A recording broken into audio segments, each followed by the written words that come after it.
in a world. Okay, yeah, sorry we're a little bit late, but we are going to jump right into it. I guess the member chats are reading out loud, which is actually pretty cool. Yeah. So shout out to the Miswits. Sorry we're a little late. Tonight's episode is going to be much more of like a Flat Earth 101 episode. And then the next week will be much more specific on the subject. But it appears that a lot of people, including those that are familiar with the conversation for a long time now, don't seem to understand the basics. And so we will cover that this evening. Shout out to Dave. Thank you for being a member for 8 months. Miswit for 8 months. What a legend. Let's see here. Congratulations. So you think it's funny people who follow you can't defend their belief and have to block me, and you wonder why we laugh. Try using Flat Earth technology for once. We're actually about to cover that. But you're welcome to keep crushing. Spend money. But what's funny is he said, can you tell your mods not to block people just because they can't answer questions? So I said, mods, don't block people just because they can't answer questions. So yes, I did think that was funny. All right, we're going to get right into it. Flat Earth 101. Over $20 will be read out loud. You can go to Witsit.Dlive. Send donations. They'll pop up on the screen and be read out loud. Timmy's been spiraling since 20 minutes before the stream. That's what he does, man. He spent a couple $100 to do it one time. I don't care. All right. Just no like incessant attacking, anything like that, spamming, all cap insults, stuff like that. That's really the only thing that's not allowed.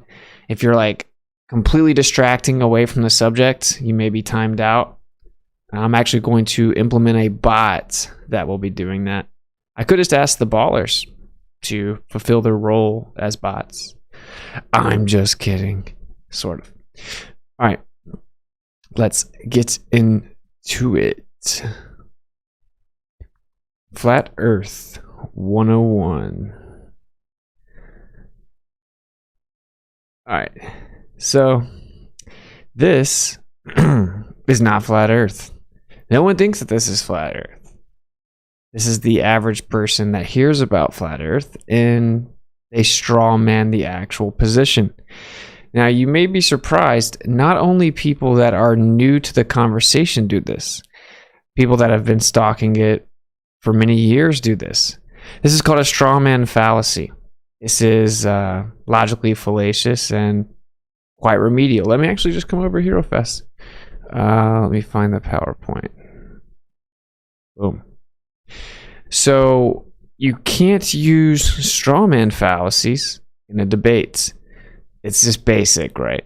So if you're like, Flat Earth is so stupid, and then you proceed to make this new version of Flat Earth that none of the people who say the Earth is flat actually adhere to, so that you can beat it up, it's just fallacious. It's very easy to poke holes in an argument that isn't actually being made. You can make it as ludicrous as you want to. This is probably the number one tactic that I've come across. It's right up there with the poisoning the well, appeal to credentials, ad homs, red herrings. Strawman fallacies, when involving intent, probably got to be the most dishonest fallacy and one of the most remedial. So if you want to point out how ridiculous Flat Earth is, you would do so by not strawmanning it. Some examples of strawman fallacies that are oftentimes thrown around is, why don't the flat earthers go to Antarctica and fall off the edge? If the Earth were flat, there would be no strawman. I mean, there would be no horizon. Flat earthers think there's no horizon because the Earth's flat. If the Earth were flat, the sun would light up the entire Earth. If the Earth were flat, you'd be able to see across the entire Earth. The sun would never get too far away to see. You'd see it forever. You'd be able to see all the stars. All of these are straw mans. and they are repeated ad nauseum for 7 years. All right, moving on. So we're going to cover some basics about how debate works so that you guys can understand. And debate is very important because it's the implementation of logic, it's the exchange of ideas, particularly supposed to be in an intellectual forum where much intellectual honesty is prioritized. And maintaining logical consistency is very important if you want to get to a truth. This is why we have logical fallacies. It's oftentimes said, Witsit just says fallacies instead of debating. That is debating. If someone uses a fallacious argument, that of course being the definition of a logical fallacy, an invalid argument, then it doesn't count. It means nothing. It's a moot point. It's inadmissible. It isn't acceptable regarding logic or intellectual forum. So if you're using a fallacy and I have to call out like 100 of them in each debate, it's actually probably a you problem that you're using that many fallacies. All right. Let's see here. Falsification is independent of replacement. So if let's come over here.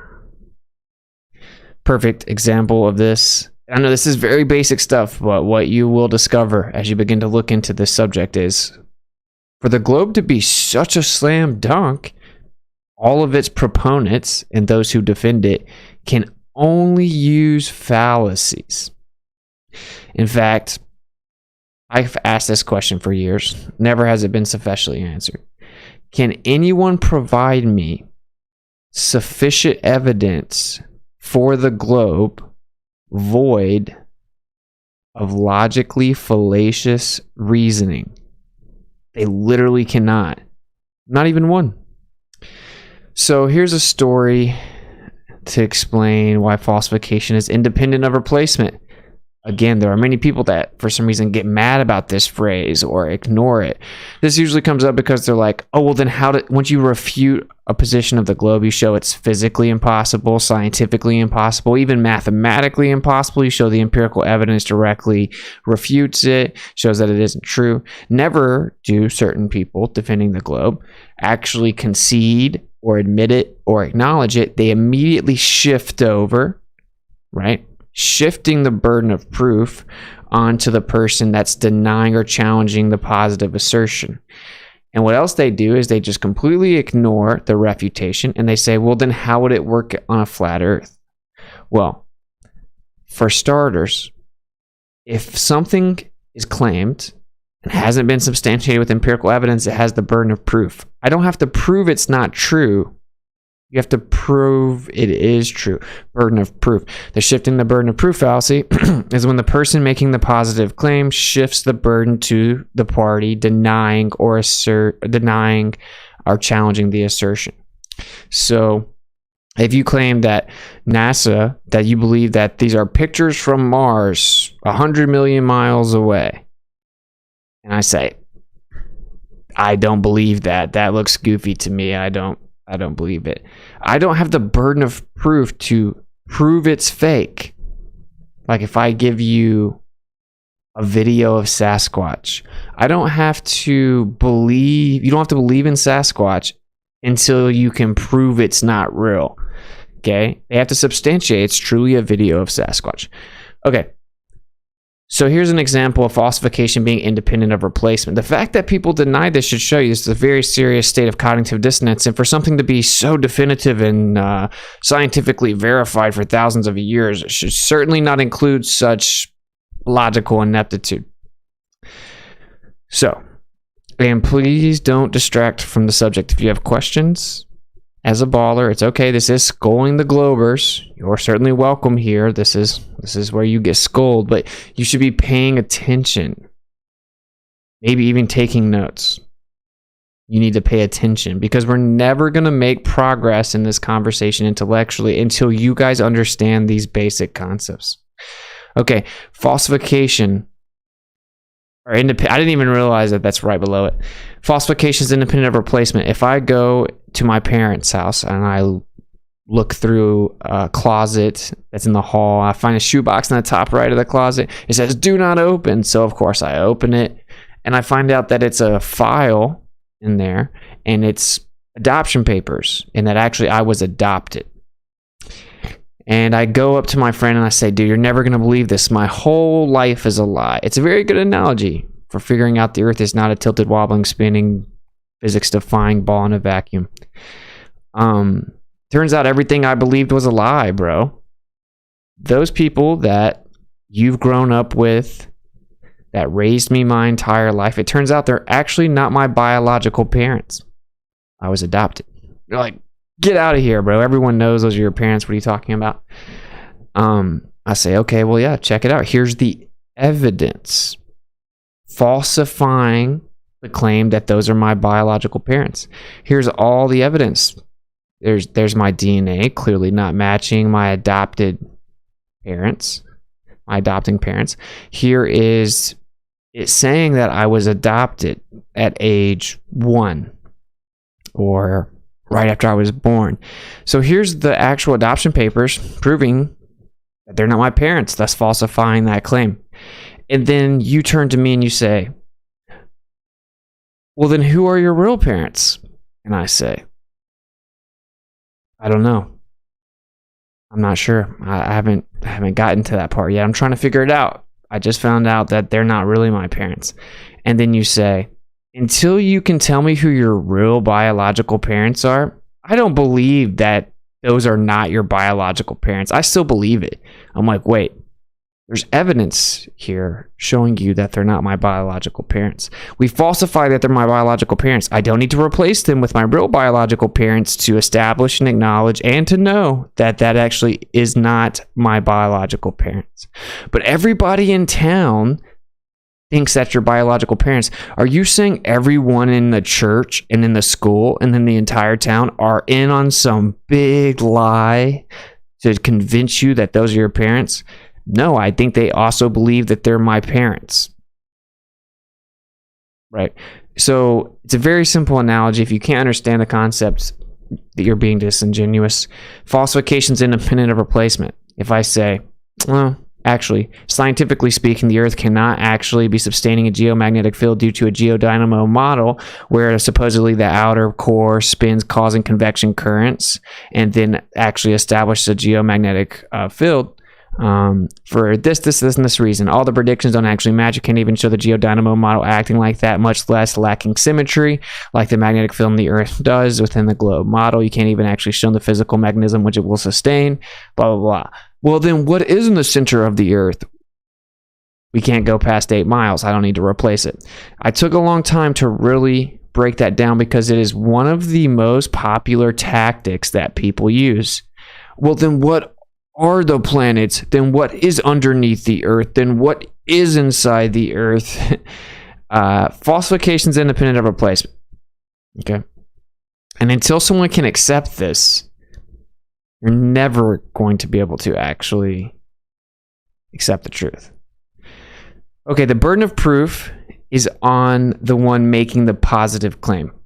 Shifting, now, one of the tactics people use is like, unless you're denying something that's accepted by most people. No. Don't care what book you find it in that says that. Then you have the subjective denotation of well-established. That's an appeal to consensus. Any book you claim laying out logical parameters of a debate that says you have the burden of proof to make a positive claim, unless you're denying something that everyone else agrees on, that's called an appeal to consensus. It's invoking a fallacy to somehow give you logical parameters for debate. That's incredibly desperate, and it shows that people cannot be intellectually honest in this forum oftentimes. Please take notes, Globers. The burden of proof is on the one making the positive claim. Shifting the burden of proof is the fallacy of putting the burden of proof on the person who denies or questions the assertion being made. Smash the like button, please. We've got 297, only 89 thumbs up. Helps with the algorithms. Oh, by the way, I just found out that apparently once I switched over to OBS, so I'm having to set it up on YouTube, the stream, that it default put ads on. So I'm sure you guys have maybe been experiencing some ads. Sorry. I think it would technically make me some money, but people are crying about it, and I realized like, oh, because I've had ads off this whole time, because they usually censor more with ads, and they all get restricted anyway. So I'm like, whatever. Plus, obviously, flat earthers think that people should stream 6 nights a week and work on entire presentations and do it all for free. Okay, so this is important. We covered all of that. Very important to understand before even looking into the subject. There's a positive claim on the table. So let's get into it. And let's kind of break this down here. If you claim that a unicorn exists, and you're like, oh, unicorns exist. I'm like, I don't think so. I deny or question that assertion. Well, here's a video of a unicorn. That could easily be faked. I don't believe that's reality. It looks like a cartoon. I don't believe in unicorns. I don't believe that that is a unicorn. Sorry. Don't believe it. You're going to have to verify and substantiate it, other than a video that could easily be faked and looks like a cartoon. Well, I read in many books that unicorns exist. My textbook says that unicorns exist. So they have to exist. It's in a book. Unicorns exist. It's in a book. So do giant octopuses and rockets go into space. So did dinosaurs. It's in a book. A lot of books. A lot of people believe in the books. Now, just to clarify, actually, there did seem to be giant animals and maybe even unicorns. Don't make it weird. Okay. You have the burden of proof. The fact you have a video that looks like it could easily be faked doesn't in any way substantiate your burden of proof. I'm denying challenge the assertion. You still have the burden of proof. If you try to say, prove the unicorn's not real, that's very, very incompetent. Oh, I read it in a book means nothing. Everybody believes in the book doesn't mean anything. If you show me another video of a unicorn, it doesn't make it real. I don't care about your videos that could be easily faked. We need evidence to substantiate the claim. Now, what is the positive claim in this context? Well, there's a story, specific model, claim of the earth, taught to all children when they're a kid. And that is that the earth... Oh, sorry, I meant to go full screen. Boom. And that's that the earth is a globe. Okay. This is taught to children before they can even intellectualize or begin to make their own decision themselves. They're not taught how to think. They're taught what to think, memorize the story. Immediately, it doesn't add up to children because it's antithetical to their entire experience. And they say, you live on this ball. Well, what about the people on the bottom of the ball? Well, technically, there is no bottom, but there's something called gravity that holds you on the ball. What is gravity? Well, it's what holds you on the ball. How? Well, it pulls you down to the ball and keeps you there. It makes you stuck to the ball so you don't fall off. People kind of laugh. Could I dig a hole down to China? So this is the positive claim that everyone's told. You're actually spinning on a ball in a vacuum of space, flying around the sun. And other planets do that as well. Memorize the planets. This is the deception that's being examined. It's specifically the claim that's being denied or challenged. This is the positive claim. Okay? Now, pay attention. Okay, all the stuff you think you're going to say, I have it in the presentation. You guys are particularly predictable. And by the way, what does flat planet mean? Pay attention, please. We're checking your notes. Claim number 1 of this positive claim is that the Earth is a sphere with a radius value of 3,959 miles. If that's true, there should be physical, tangible obstruction on the Earth. It should be curving, thus physically obstructing things, specifically at 1.225 times the square root of the observer's height in feet. Basic geometry. based on how high above the sphere you are. If you look out horizontally, a certain distance from you will create what's called a tangent point and intersection with the leading edge of the sphere that's blocking you. Very crudely put, a hump. Now, this is the claim. The entire model is built upon this claim. This is a positive claim that the Earth is a sphere with a radius value of 3,959 miles. Again, this is a claim that needs to be substantiated because it has a burden of proof. It's making a positive claim. Okay. Claim number 2, the Earth is spinning over 1,000 miles per hour at the equator, specifically 1,037 miles per hour east, while revolving around the sun 66,600 miles per hour on an axial tilt of 66.6 degrees. Oh, it's 23.4, of course, taken from a 90-degree angle, 66.6. So this is, of the major claims, which there are literally thousands in the globe model, these are the major claims. The Earth has a radius value of 3,959 miles, and that the Earth is spinning over 1,000 miles per hour at the equator while revolving around the sun 66,600 miles per hour on an axial tilt of 66.6 degrees. So we have a claim of terra firma, bending convexly, and we have a claim of motion. And then the third major claim that this model makes is that the Earth is in the quote-unquote vacuum of space. Okay. So these claims need to be substantiated. They're positive claims. And again, falsification is independent of replacement, and the burden of proof is on the one making the positive claim, which means a positive claim is literally its own thing that can be falsified or verified. Bringing up other things is irrelevant. If you think you can't wrap your mind around alternatives, it doesn't somehow create illusory credence to the initial and primary positive claim you made, that's very, very illogical and remedial. Okay. You can measure the tilt. Actually, no, you cannot measure the tilt. They did that by looking at the sun and the angle in which we perceive it. You didn't measure anything to do with the tilt. And in fact, when they looked out at the cosmic microwave background, they found that this alleged axial tilt extends far out into the space. Within your paradigm, it should only be local because it's the Earth spinning, yet the anisotropic, inhomogeneous nature of the universe, quote unquote, within your paradigm, which is the opposite of what it claims it should be, homogeneous and evenly distributed isotropic energy. It's not. Crudely put, it's bumpy in a specific region. That region is isolated at that angle, cutting through the plane of the Earth.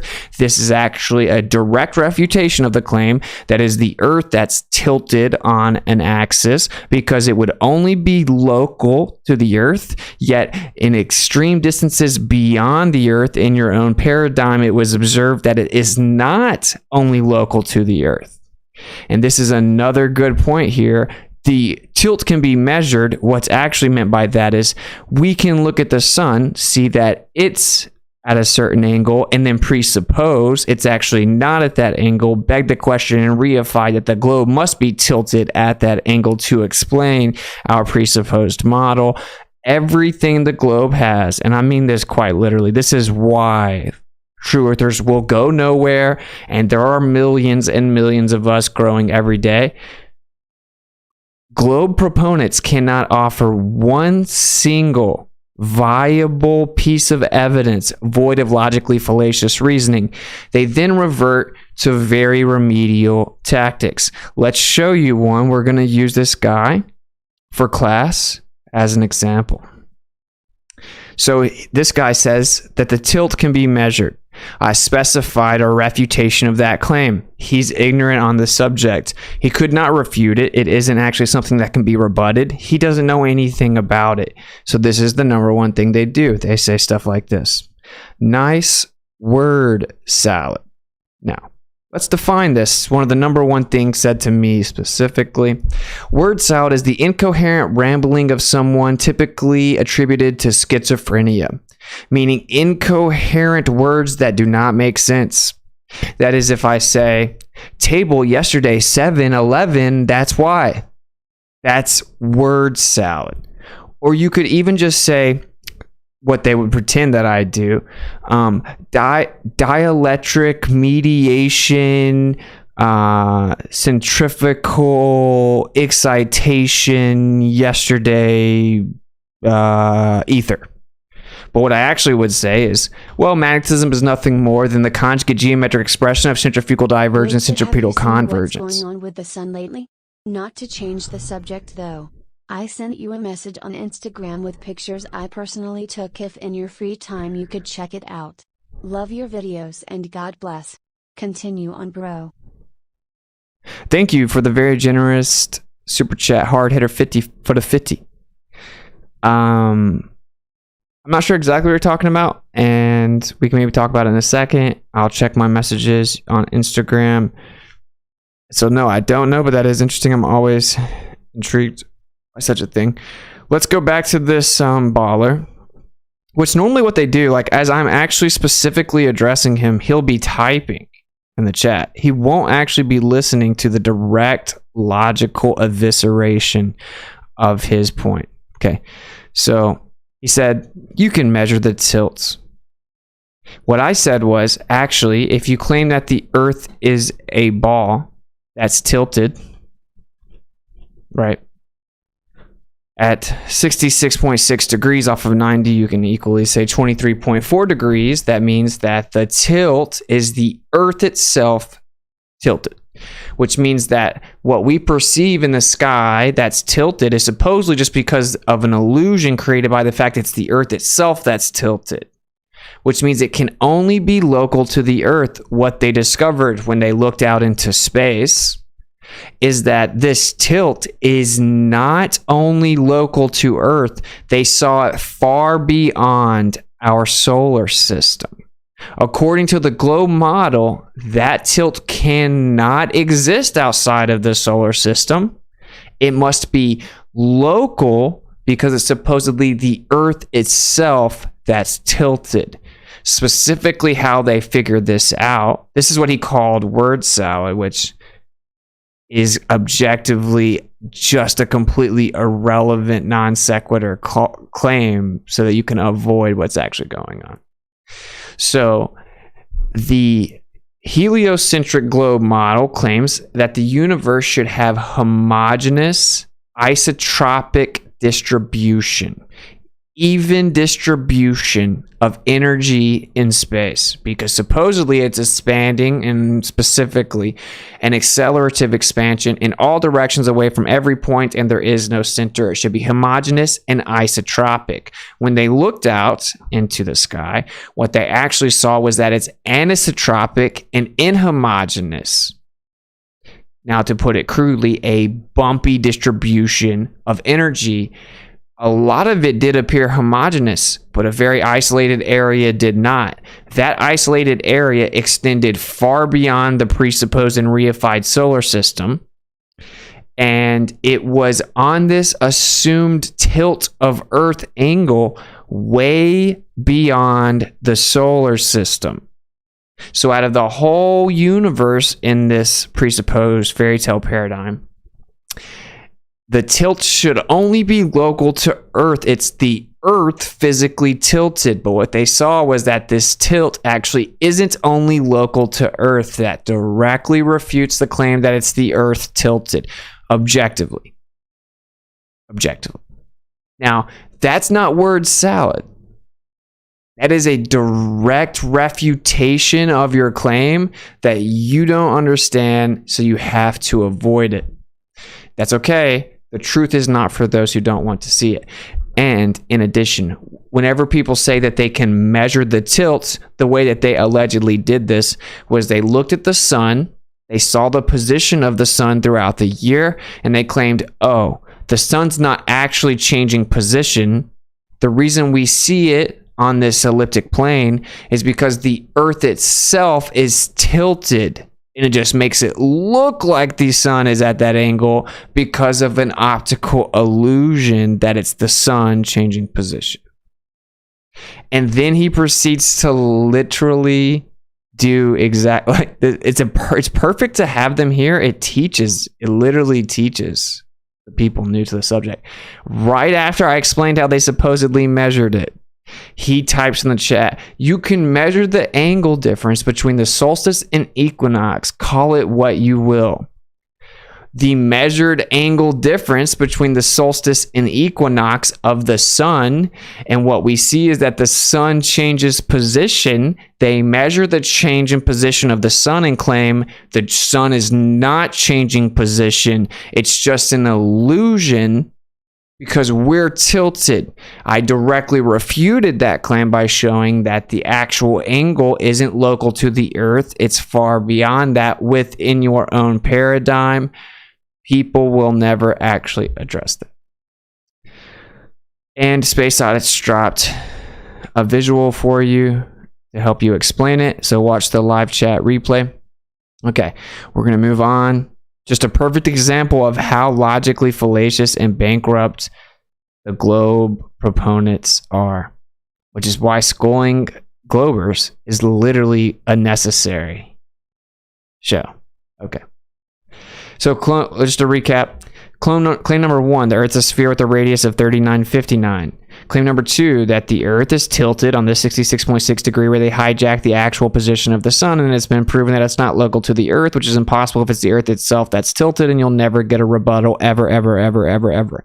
While the sun supposedly goes 66,600 miles per hour around the sun, that's on this tilted, wobbling angle, spinning 1,000 miles per hour east, specifically 1,037 miles per hour east. Okay.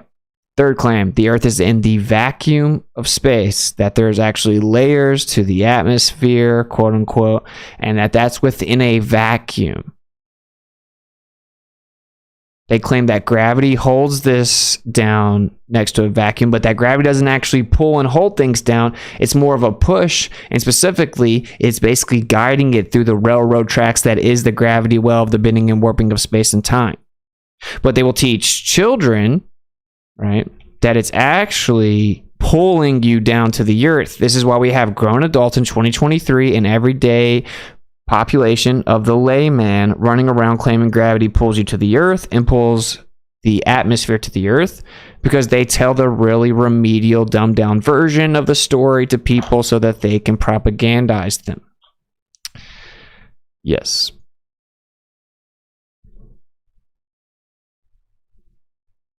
This is so funny. It's so perfect to use them. I don't know if everyone agrees, but I think it's perfect to use the ballers in the chat to teach. This is the best they have. These are people obsessively watching my channel, watching all my videos, watching all my debates, always here religiously, obsessing with the conversation. This is the best they can come up with. So if you're new to the conversation, you definitely don't want to take that route where you desperately do mental gymnastics and devolve into a logically fallacious nonsense world of incompetence. How they measured it, anyone can measure it, and the stars don't show this change. You have to explain it. Now, I want to show you, this is what happens. I didn't just make the presentation for no reason. I'm maybe one of the more veteran flat earth debaters. Falsification is independent of replacement. Now, that is not to say I can't replace it. I already did. I explained it's just the sun changing position. Why would the sun changing position not let the star, or like make the stars change position? The sun is changing position. I don't understand. The sun is changing position for like the 4th time. Now, the globe claims that it's the Earth itself tilted. Now, what it shows actually on a stationary position is that the sun is actually changing position, and it's a direct relationship with the energy distribution of what people call space itself.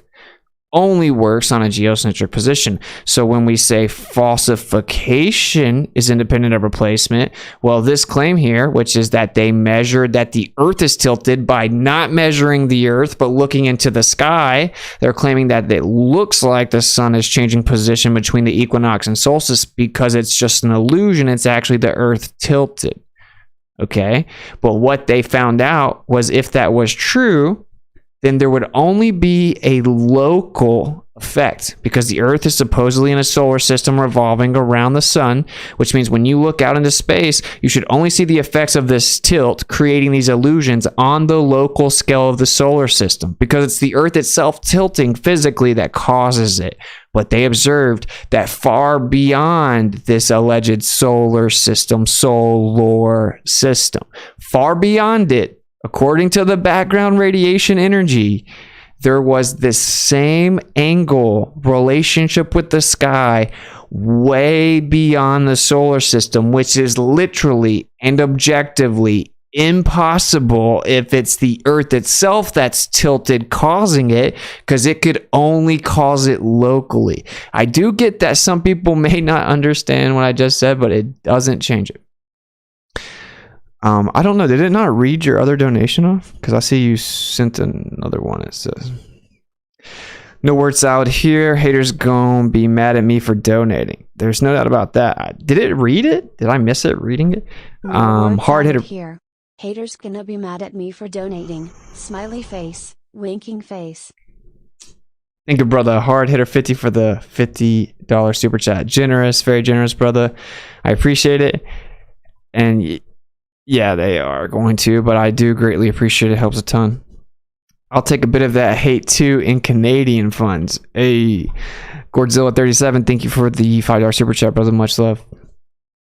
And smash the like button, commonly referred to as the Rogan's Up.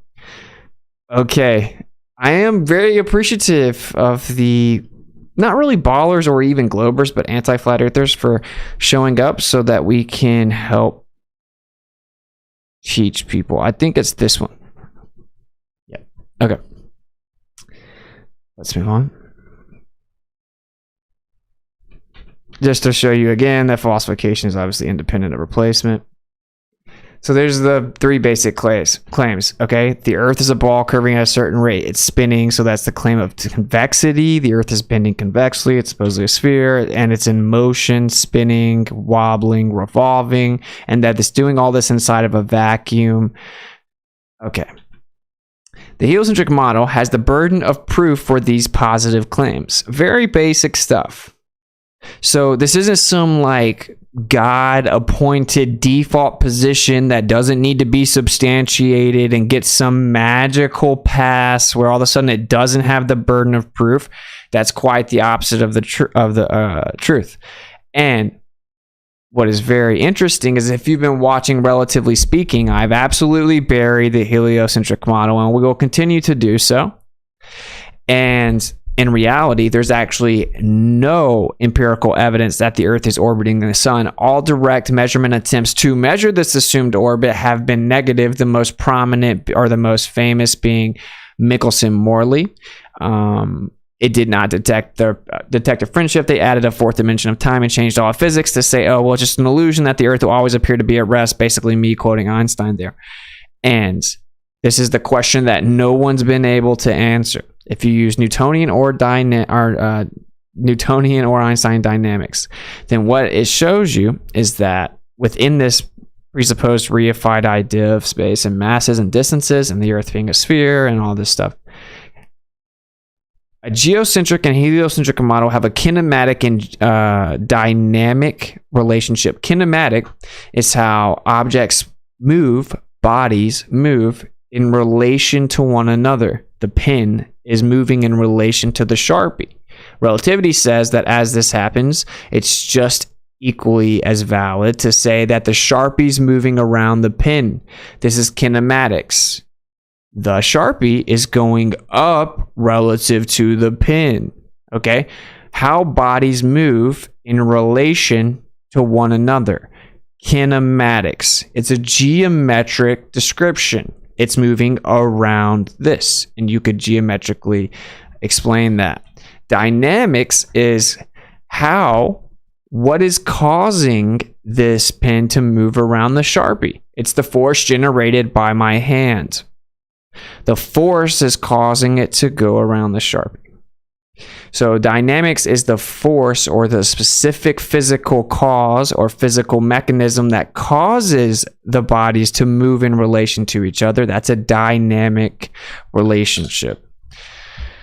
The geometric and heliocentric model can be demonstrated to be, even within the presupposed and completely bankrupt systems of Newtonian and Einsteinian dynamics, to be kinematically and dynamically equivalent in validity. If the heliocentric and geocentric model are dynamically and kinematically equivalent in validity, then the geocentric model, not having the dark matter or dark energy problems, would be 97% more viable.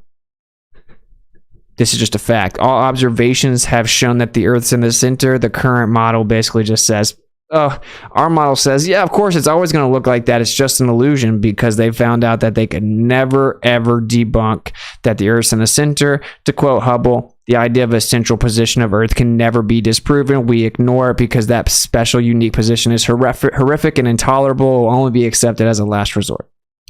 Okay, so the heliocentric model has to support these claims. It's very simple. It has a burden of proof. And believe it or not, this is CGI. This is not real.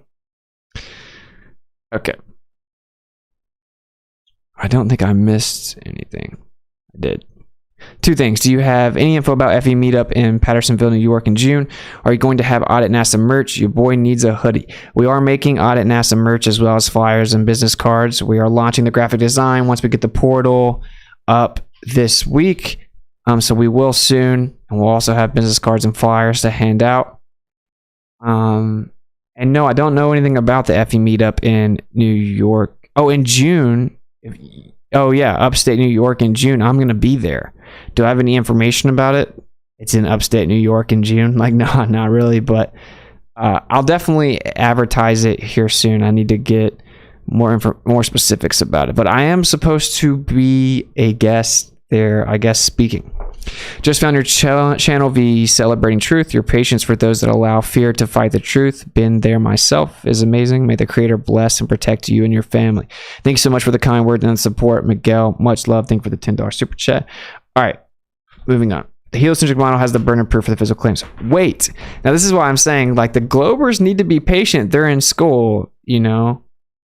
They're in school. So someone was saying earlier, doesn't a flat planet? Oh, but a flat planet doesn't have the burden of proof. It's first of all, someone said it's canceled, bro. I don't know about that. Is that the same thing in June? It's canceled. I didn't realize that was so close. I thought it was in July. I don't know. I have to look into it.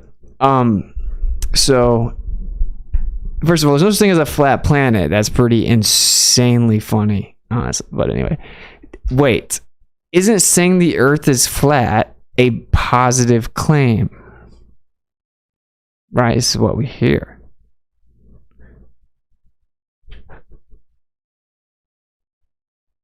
Why, yes.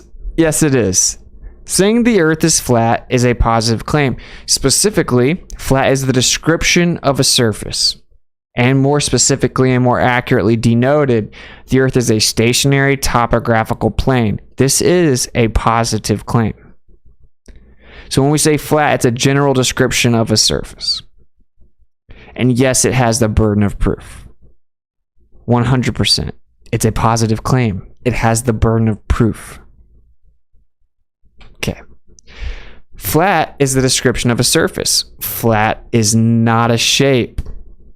We have the burden of proof to show the surface of Earth is flat. Of course, a topographical plane specifically. So, let's recover the basics. I told you this Flat Earth 101, but you'll be amazed. No matter how many years people are in it, they can't actually get past it. It's called cognitive dissonance, and I actually currently think there's a metaphysical aspect to this.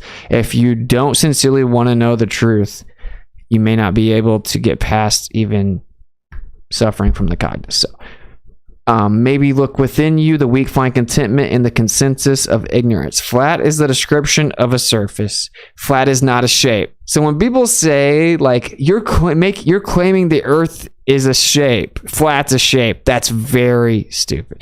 Flat's not a shape, and a plane's not a shape. You have what's called plane shapes, because that's a description of the shape. You can have a flat or plane triangle, circle, rectangle, square. Flat is not a shape. And you may be amazed how many people have actually tried to argue that. So we have the burden of proof to show the surface of the earth is flat, or specifically a topographical plane. Well, just take a look at that right there, and believe it or not, if you look at that horizon, that is in fact horizontal. This has been done. So one of the talking points that people say is, oh, still no evidence for flat earth. They've provided no evidence. It is just a talking point. It's a tactic.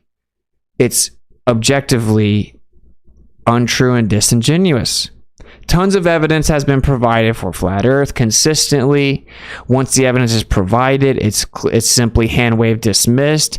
People say, nah. They wait a few minutes, they turn around, and they say, no evidence for flat earth again. FED up in July is canceled? Okay. I meant to promote it a little sooner. Does maybe give me a little breathing room. That is kind of sad. Okay. Now, here we go. Let's see. What evidence do we have here to substantiate this? Well, radio waves can be sent over 10,000 miles with no earth curvature obstruction. Now, I actually did a School in the Globers a week or two ago, specifically talking about microwave transmissions, which I also cover radio wave transmissions. So we have radio wave transmissions, and they claim that when they go an extreme distance on the Earth, they actually bounce off of the ionosphere. Now, the ionosphere was not directly measured or observed, nor empirically validated in any way. It was actually theorized as an explanation to how we were able to send radio waves so far across the Atlantic Ocean without the curvature of the assumed globe blocking it. In fact, Marconi sent this transmission 2,200 miles successfully using line of sight. His first attempt was successful. So the people that were telling him he wouldn't be able to do it said, well, it's going to hit the curvature of the earth at less than 200 miles. You cannot send those radio waves out over the earth. The curvature of the earth is going to block it. It didn't. So they then theorized a concept called the ionosphere to try to explain why they made it so far. The ionization of a certain level of the atmosphere reflects the radio waves back down. It was literally just theorized predominantly by Oliver Heaviside, and then eventually called the ionosphere. Now, what we covered in that Schooling the Globers is that they say that the highest frequency that can actually go to the ionosphere and reflect back down is 40 megahertz. We actually have world record radio transmissions of over 100 megahertz. Up to right around 110, flirting with 3 times as high as 40 megahertz, which is the maximum, and usually it tops out around 30. So if you shoot a radio wave over 40 megahertz within the globe paradigm, that will go through the ionosphere. Well, radio waves sent out as if the earth were flat over 100 megahertz have gone over 2,500 miles.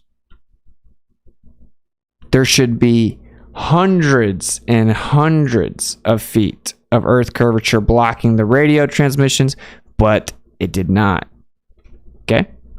So radio waves have actually shown that the earth is flat. This is physical evidence supporting a plane earth, because you send out horizontal line of sight propagation over the earth, disregarding earth curvature, and it goes hundreds and hundreds of miles further than the globe physically predicts and allows.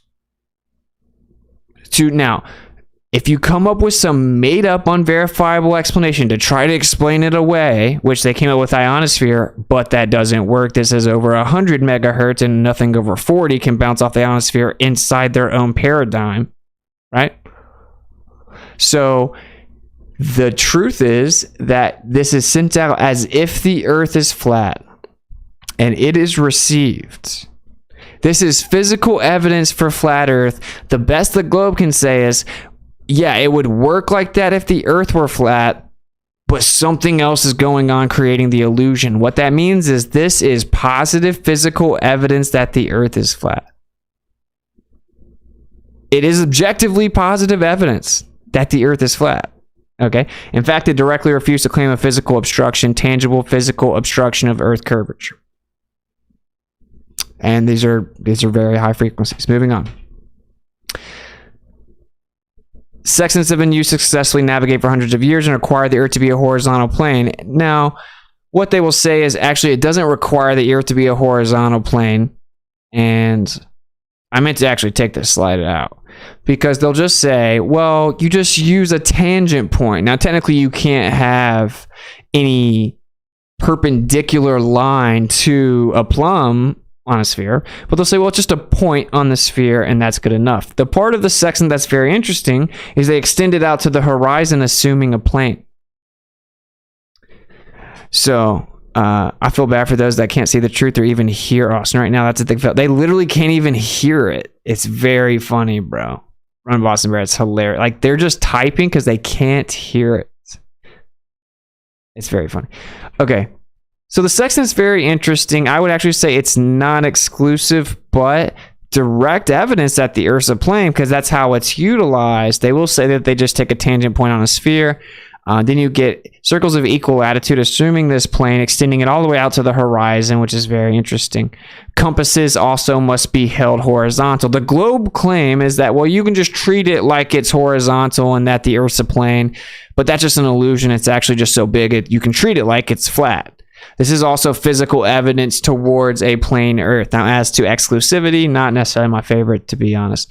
Magnetic declination is required to correct for the inaccuracy of symmetrical spherical assumption when navigating. Typo. So, here if you look at the magnetic field direction, which may actually be the next Skull and Glober specifically, we're going to bury magnetic declination. But if you look here, they make up all kinds of changes in the magnetic declination field to explain away the navigational discrepancies on the globe. Now, of course, if you're on a plane, then you turn it into a globe, just like we covered with the time zones last week.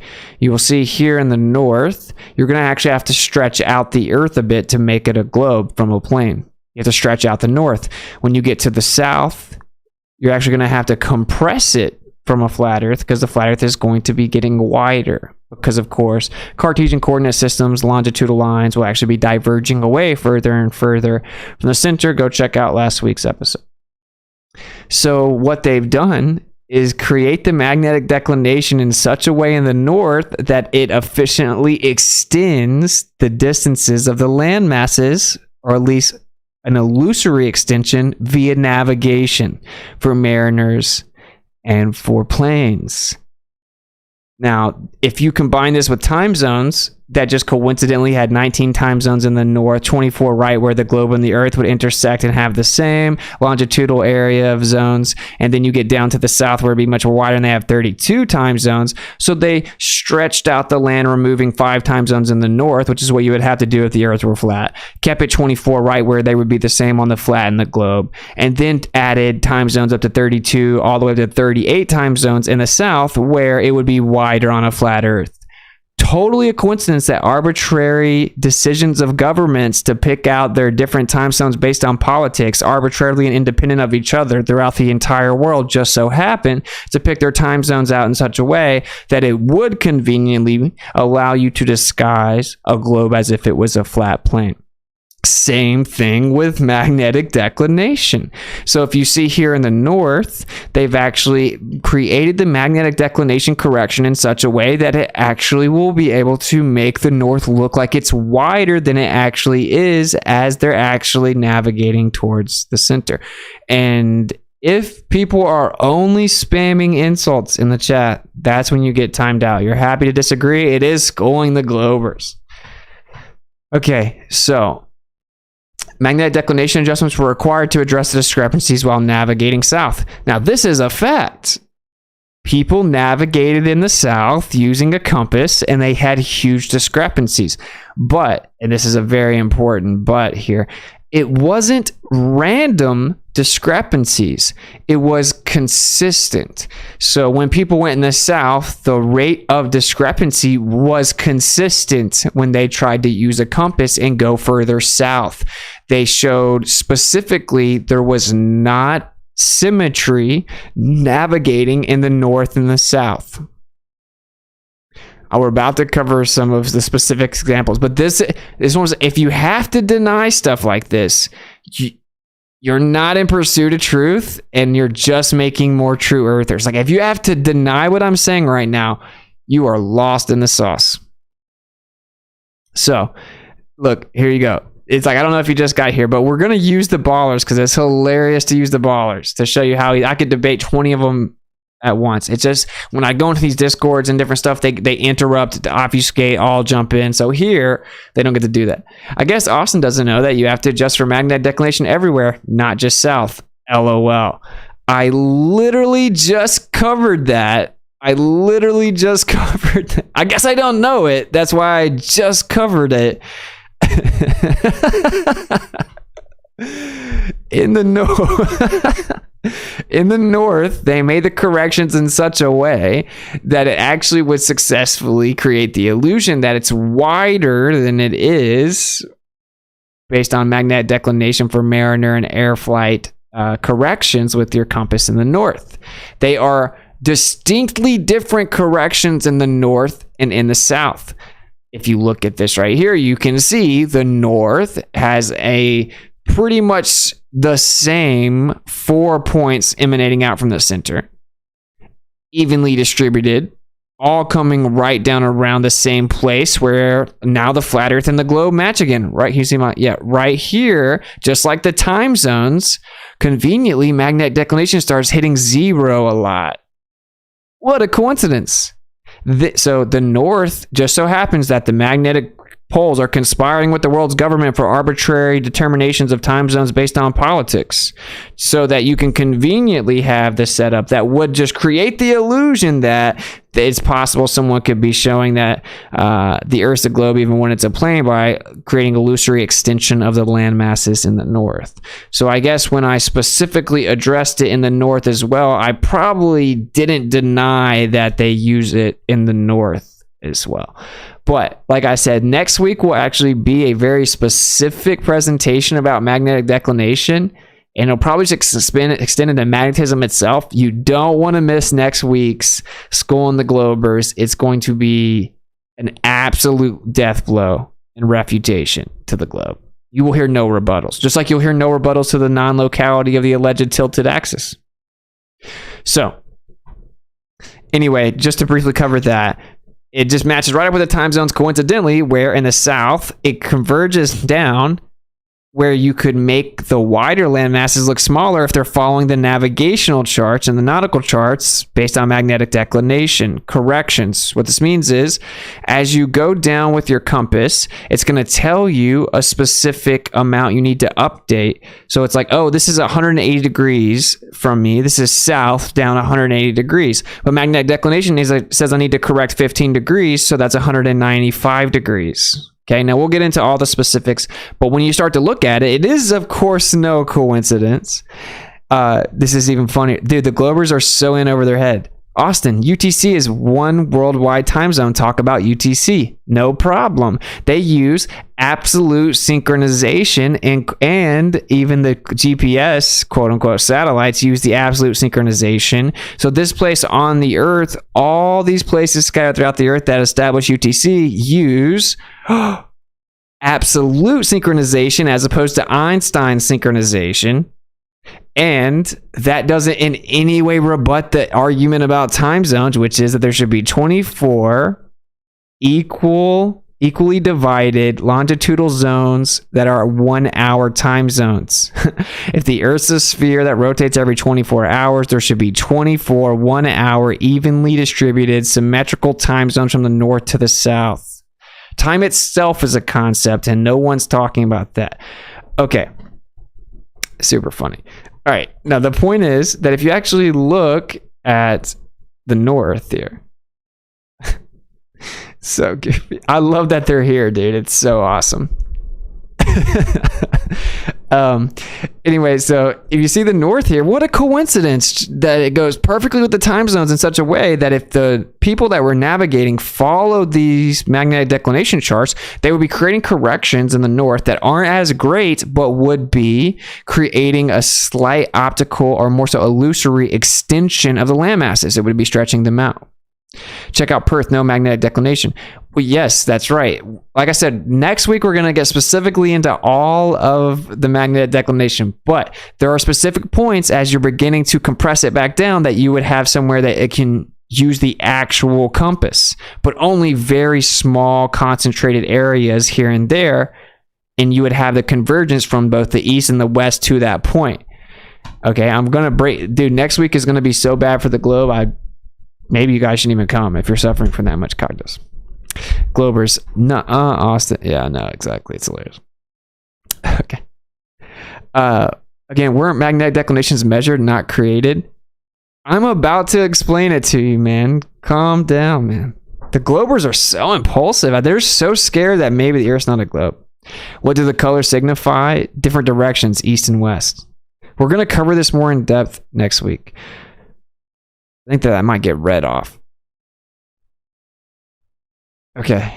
So magnetic declination adjustments were required to address the discrepancies while navigating south. Now, I brought this up because it was so much greater in the south. When they went out and they mapped the magnetic declination, it wasn't nearly as much quote-unquote corrections needed in the north. Now, the way that they correct is what they do is they go out, they navigate, they use the compass, and then they start using different land masses, and they find out, oh, we're not actually where we're supposed to be. We're a little off, right? They're like, oh, the globe said I'm going to be here, but when I'm following the compass, I don't match where I am on the globe. That must mean the compass is off. So that's how they quote unquote measure it. They use the compass, which points north. They start to navigate, assuming the globe. When they look at the charts, assuming the globe, they don't get to where they actually are supposed to be according to the globe. So they then do the math and say, oh, the compass must be this far off. That's literally what happened. Now, in the north, it's not near as extreme in the south, but it does conveniently operate in such a way that it would extend the land masses if you actually look at the charts and understand them. But we're going to get more seriously into it next week. Okay. This is so funny, bro, like what they do. Let me read it because I didn't read it off. Freedom from oppressive lies comes when we value the truth and support those speaking it. Thank you for being a warrior in this battle. Glory to Yah and his beloved son. Thank you so much for the kind words and the support, brother. Much love. Are you seriously suggesting that we have as many or few, even zero, time zones as we feel convenient of any shape or width as we want? They don't understand the argument. It's so goofy. Okay, on a globe, there would be actual objective time zones. You have a globe that spins and causes day. You would have 24 1-hour time zones. Now, everyone can agree, globe, flat, spinning, not spinning. The sun comes back around every 24 hours. That's what we call a day. We have 24 hours. So we can break that up into 1-hour time zones so that everyone could, in theory, have a specific time zone for when it's noon for them. Okay, so you could have 24-hour time zones on the globe. This would be very easy. It would be coming from the North Pole down, diverging out to the center of the equator, and then coming back down, converging towards the South Pole. They would be symmetrical in the north and the south. You could have perfect, evenly distributed time zones around the globe, 24 1-hour time zones based on longitude, diverging to the equator, converging back down to the South Pole. The claim is, of course, well, time zones are just arbitrary. Different governments just choose to do it for convenience. Well, my state goes over into this other longitudinal zone, but it's inconvenient for us to have different times. Okay, really, it would be convenient that everyone has a very accurate time zone that's predictable and evenly distributed and divided. And if you just cross that time zone, whether you're still in the same state or not, doesn't matter. You're in a different time zone because of the sun. But whatever, that whole point is that if you claim that it's just merely the fact that it's political preference based on arbitrary decisions and determinations of governments, what are the odds that you took 5 out in the north, which would conveniently actually allow you to make the land masses look better by muddying the waters of the time zones. Right at the Bering Strait of Alaska and the United States, Alaska and Russia, that Bering Strait, you have 24 hours jumping to 3 hours, meaning it's midnight and 3 a.m. right beside each other, where these land masses come right beside each other in the same longitudinal zone. So you have 19, where if you were to transform a flat Earth to a globe, you would have to stretch the land out. So they stretched time zones out over more longitude zones in the north and subtracted 5 total time zones, 3 at the Bering Strait and then 2 other ones to the west of it. Then when you come down a little bit further, that's where the globe and the flat would be the same, and you have 24-hour time zones in that portion. And then when you go even further, you have 32. So just coincidentally, based on arbitrary and political decisions of the government, they just happen to set up time zones completely not coordinating with each other, completely irrelevant and random. Just coincidentally, the South has way more time zones, where you would have much larger actual time zones on a flat Earth. They just coincidentally have way more, and they really like their half-hour time zones, and they throw them all over in the southern oceans where no one can verify. And then in the middle, where it'd be the same as 24-hour time zones around. And then in the north, where it would be smaller on a flat Earth, they've stretched out and taken out 5 time zones. Total coincidence that it happened in just the same way you would need to use the time zones to make it look like it's a globe if it were flat. Just a coincidence that all the governments randomly made the decisions. That's the actual argument, and it seems that they don't understand it. We're going to move on, though. That was last week, and until you understand it, I can't make you be honest. So that's kind of the situation that we're clearly in at this point.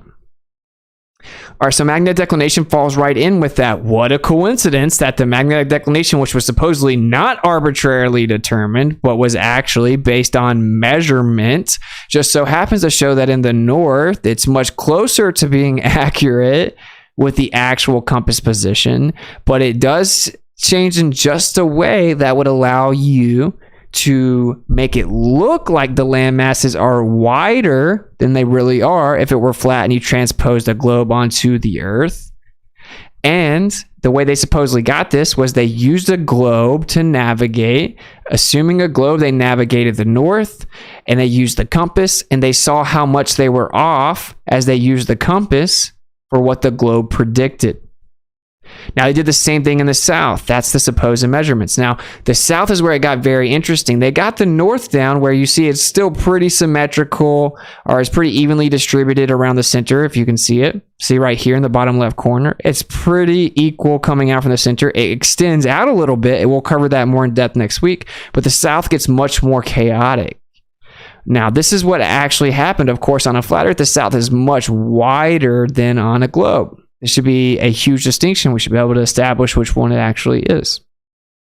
Even if you just ignored the ones that exist and use your perfectly spaced 24, and it would still match a globe. That's the whole point. That's what would be the case if that were true, but you have no evidence of that at all, and actually it wouldn't, because the time zones would be much wider in the South. Just saying, no, I promise it would work by reifying it doesn't change anything. Saying I'm ignoring your gyro compass question has nothing to do with the presentation. I'm not ignoring it. Gyro compasses in no way debunk the flat Earth. You obviously don't even know how they work, but that's not the subject. So when you say you've been ignoring a question this whole time, you're being schooled. So I'm trying to, look, I'm going to come over here. I'm going to try to be cool with you guys, but listen, okay? I'm allowing you in the chat. This is Schooling the Globers. I have a presentation that you need to be paying attention to, and you guys don't understand it. You need to take notes so you can actually learn what your position is and stop straw manning the other position and drowning in logically fallacious reasoning of 5-year-olds. I'm trying to be cool, but you spamming my chat with random subjects not relevant to what we're talking about is the specific, like, one rule I told you not to do. So if you keep spamming the chat with insults and ad homs and diverting away from the actual subject, just spamming it saying you're running away from my question, I will time you out because you're distracting away. Thank you. So feel free to pay attention to the rules. You're in class. You should be taking notes. So let's go back to the more chill vibe. I will start ignoring you if you keep doing it.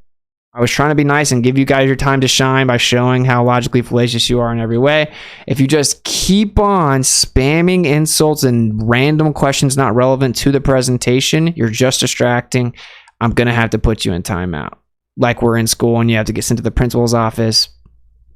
Seems pretty simple.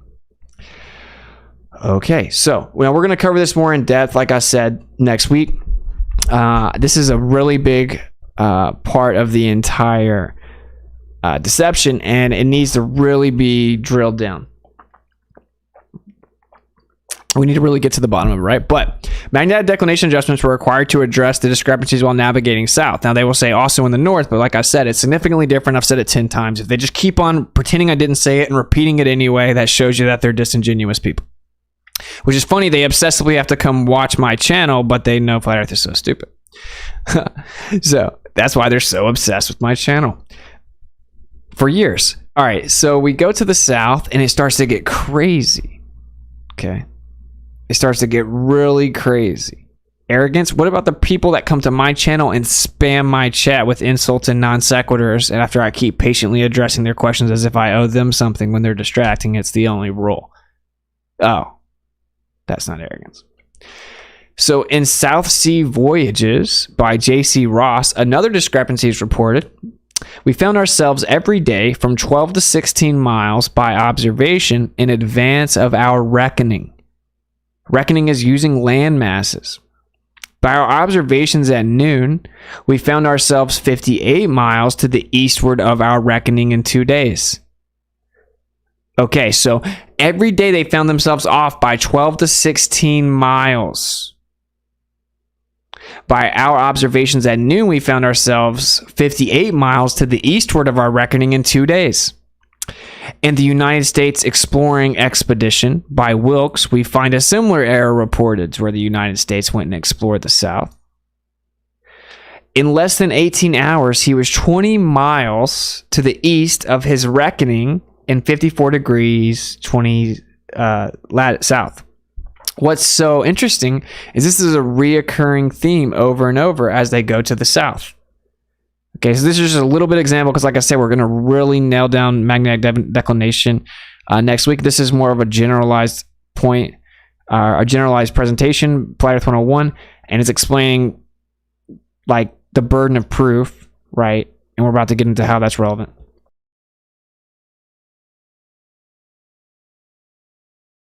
Fiber optic gyroscopes reduce your logic. You have no class. You aren't even coming from a school of knowledge. Stagnant effect puts you to the Stone Age. This is what's so funny, dude. Everything they say, I just can eat in stride. It's so bad. You're so arrogant. You're so arrogant, but lacking knowledge in an area simultaneously. There's a word for that. What's the word for that? We know the word for it. Okay.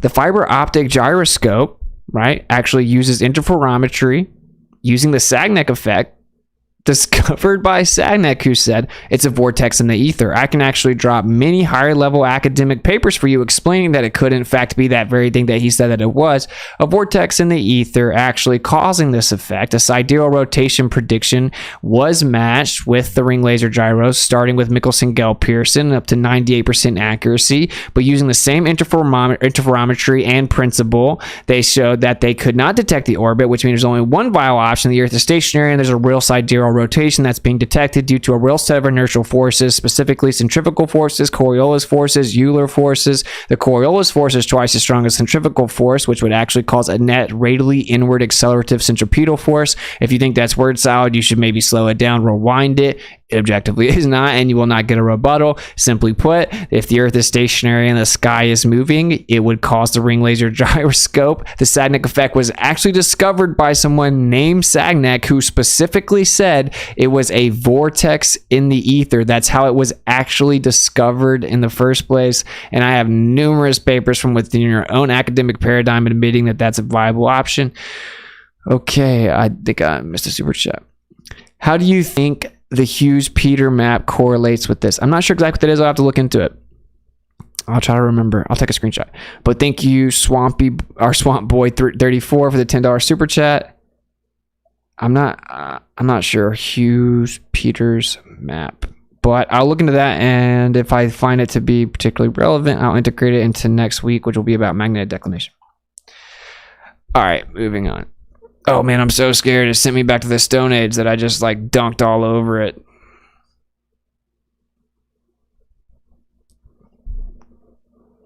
All right. It says, Austin, we ain't taking notes. Well, spamming non sequiturs is just distraction. Okay, yeah, that's right. Globers, you're in class. It's called schooling globers. I'm like super chill with the globers being here. I say all the time, don't block them just because they believe the Earth's globe, even if they're anti-flat earthers. As long as they're not spamming insults, completely irrelevant. Because like this is more for new, open-minded people that are actually seeking the truth, not those obsessed with true earthers, super toxic, obsessively following them around, bashing them, hating on them, spamming their chats in all caps with non sequiturs and insults. Yeah, that's right. That's just a very immature thing that shouldn't be allowed. So, all right. So this is very interesting here. In less than 18 hours, he was 20 miles to the east of his reckoning. Now, this is when they started doing military explorative navigation missions, right? Like navigation expeditions towards the south. And they were using their compass and the assumed symmetry of the globe in the north and the south. And as they used the globe model, after they had pretty well mapped out the north with the magnetic declination discrepancies in the north, assuming the globe, they weren't significant. They would have slightly spread out a flat Earth into a globe. Again, we'll cover it next week. When they went to the south, they assumed symmetry. But what they found was it's nowhere close to symmetrical. And as they navigated in the south, right, and they actually assumed a sphere, they were consistently off using the compass. And this is how they mapped out magnetic declination. So we'll cover that all next week, but it consistently happened to the point where now we got this, where the south is just crazy. And if you actually see here, they think they're smooth, just putting 1 point. They actually have 2 south poles, and some places claim 3. 3 southern poles. They have 2 points that converge here on this map. That would be 2 south poles magnetically, and they just breeze past it. Don't worry, we'll absolutely bury it. Next week it gets so bad for the globe. This should be symmetrical, by the way, but just wait till next week. Anyway, conveniently, summarization is that on a flat Earth, you just use a compass, you travel for real. In order to make it be a globe, you had to stretch it in the north, compress it in the south. So you had to come up with magnetic declination to claim that there had to be corrections, come up with some story as to why it doesn't work, and then create the globe. So actually using a compass to successfully navigate on an Earth would be direct evidence of a physical plane. All right. Propagation of electromagnetic fields over a flat Earth. The military actually creates ground weapon systems.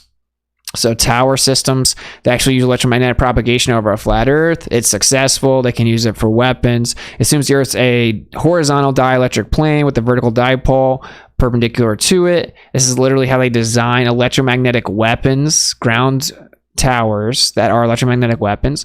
Now, globe apologists will say, oh, well, you can just treat it like it's flat. It's good enough, because the Earth's so big, it doesn't make too much of a difference. Well, this actually has incredible precision, and the precision is very important. And they assume that the Earth's a plane. Even more than that, the point is that this is once again physical evidence for a plane Earth. And I think this is what people don't understand. If there's a technology that requires you treat the Earth as if it's a stationary topographical plane, and you design the technology and you go and utilize that physical technology, so it has a physical use case that you designed the technology to work on a stationary topographical plane, you then go out on the Earth and you use it, and it consistently works because you built it, treating the Earth as a stationary plane. That is literally physical evidence for a plane Earth. Literally. Okay? Now, if you want to claim about exclusivity, you can get into that. Conveniently, the globe hijacks all plane evidence and says, well, you can just do everything as if the Earth is flat. It's actually just an illusion. The point is, this is literal, real-life, physical evidence for a flat Earth.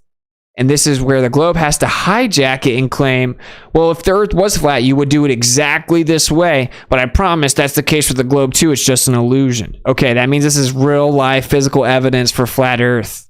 That's what that means. Okay. Moving on. Computationally efficient algorithms for estimating the angle of arrival of helicopters using acoustic arrays at great distances, even, right? Using the angle of arrival estimates, they have to assume the Earth is flat. This, of course, being successful would again be positive evidence in support of a plane. Derivation and definition of a linear aircraft model.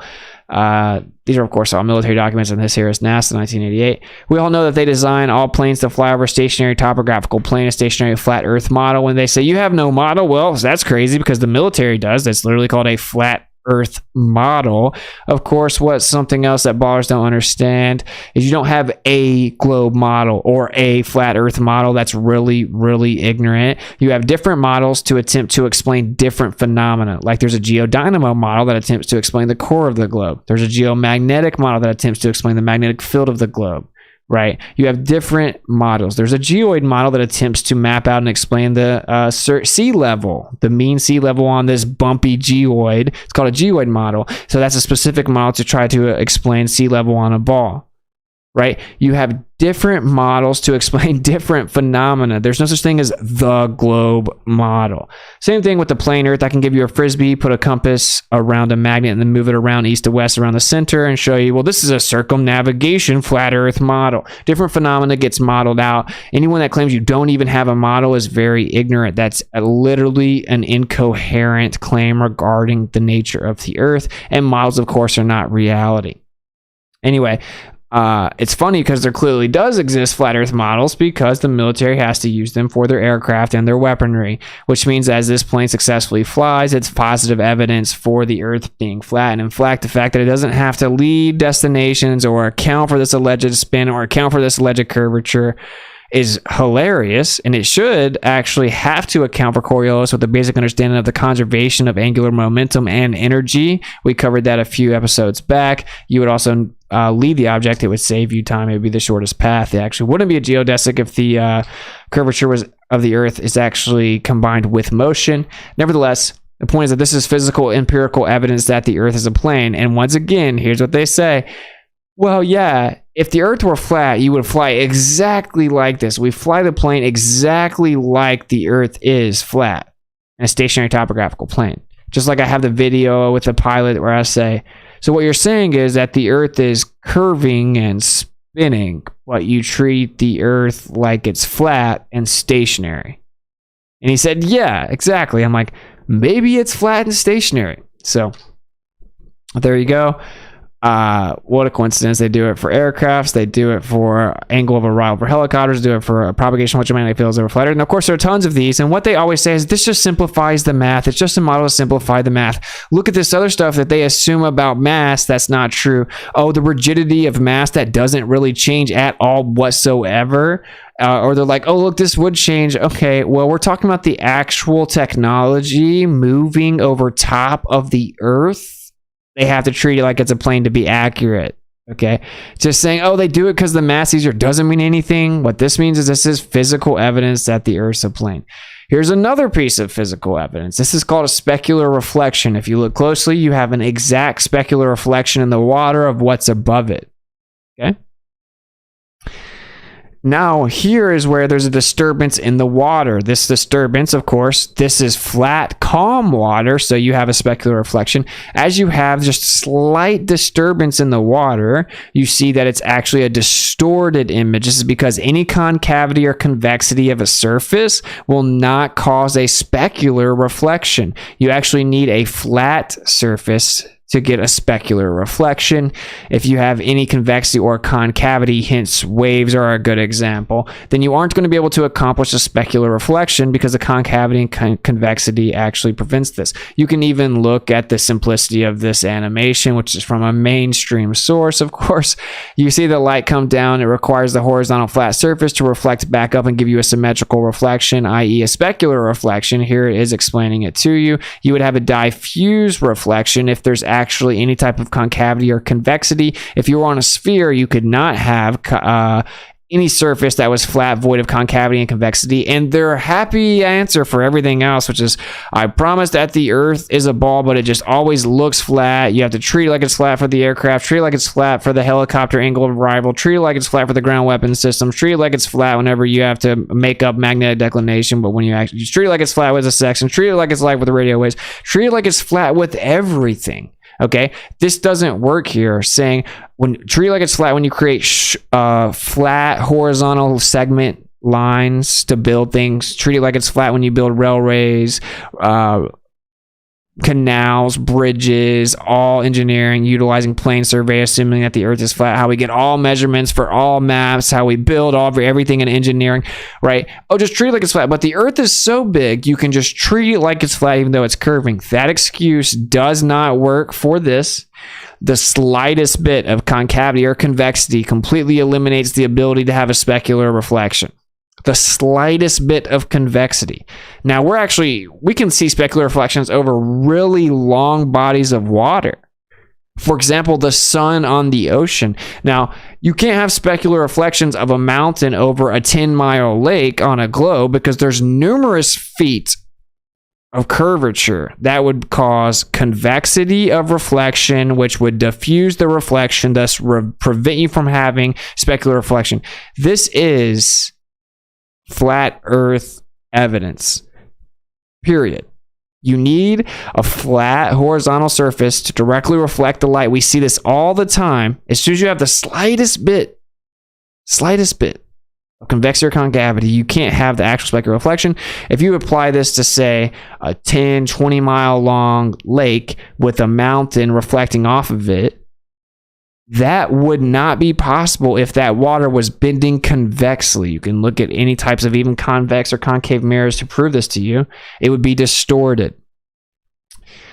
Let's deny basic reflection. Okay, the horizon's been seen over 10 times the geometric limitations of the globe. Here's, of course, the infamous black swan. There you go. And so the curvature of the Earth at this height should be 1.225 times the square root of the observer's height in feet, 1 foot. The curvature of the Earth should be 1.2 miles. Here we are seeing the horizon far beyond. Now, I don't know if this is the original black swan. I think it is. But either way, we see the horizon far beyond the oil rigs. So in the black swan, for example, it's far beyond the 9.6 mile oil rig, which is over 10 times further than the globe allows. They claim that this is just refraction. Somehow refraction lifts the horizon optically, places it behind the oil rigs, or lifts the curvature of the Earth up optically behind it, but leaves the oil rigs and brings the oil rigs up and brings the horizon up just the right amount, not affecting the oil rigs being optically lifted. Brings it up just the right amount that it looks like it's flat. That's where it stops. What a cool story. So obviously terrestrial refraction applied to this doesn't even work. You have to optically lift the horizon and move it back. Makes no sense. They claim the horizon is lifting up behind it, but then you would have to account for how the oil rigs would be lifting up, so you would still have the same problem where it would be obstructed at a certain distance. They don't understand that, so whatever. Basically, begging the question, reifying the claimed globe, the claimed radius. It's a category error fluctuation. Fluctuating the R value to claim refraction in the first place for 7/6 terrestrial refraction is a category error and a reification fallacy, begging the question of the R value. All right, now here's another interesting one that people get super triggered about. I have an awesome video. So here we go. This was on Taboo's channel, legend crushing, and I'm sure most of you guys saw this. This guy in Israel, he sees Crete, seemingly, from 616 miles away from Israel, across the body of water to the Mount Crete. I know all of the explain away excuses. I'll let you know in just a second what's wrong with the whole. So funny. He used an infrared camera, and so now when someone tries to say to me, the sun is 7 degrees above the horizon, so that can't be the mountain. That's literally what they said. Okay, let's look and see when we see the mountains. Oh, now the sun's going down. We don't see the mountains yet. Now, if you look closely, this is 616 miles away from 133 feet observer height. The mountain should be hidden by over 40 miles of Earth curvature. 40 miles. The tallest mountain on this landmass here, across this water, the tallest mountain is 8,000 feet. From this position, 133 feet observer height, all the way to here, the tallest mountain is 8,000 feet.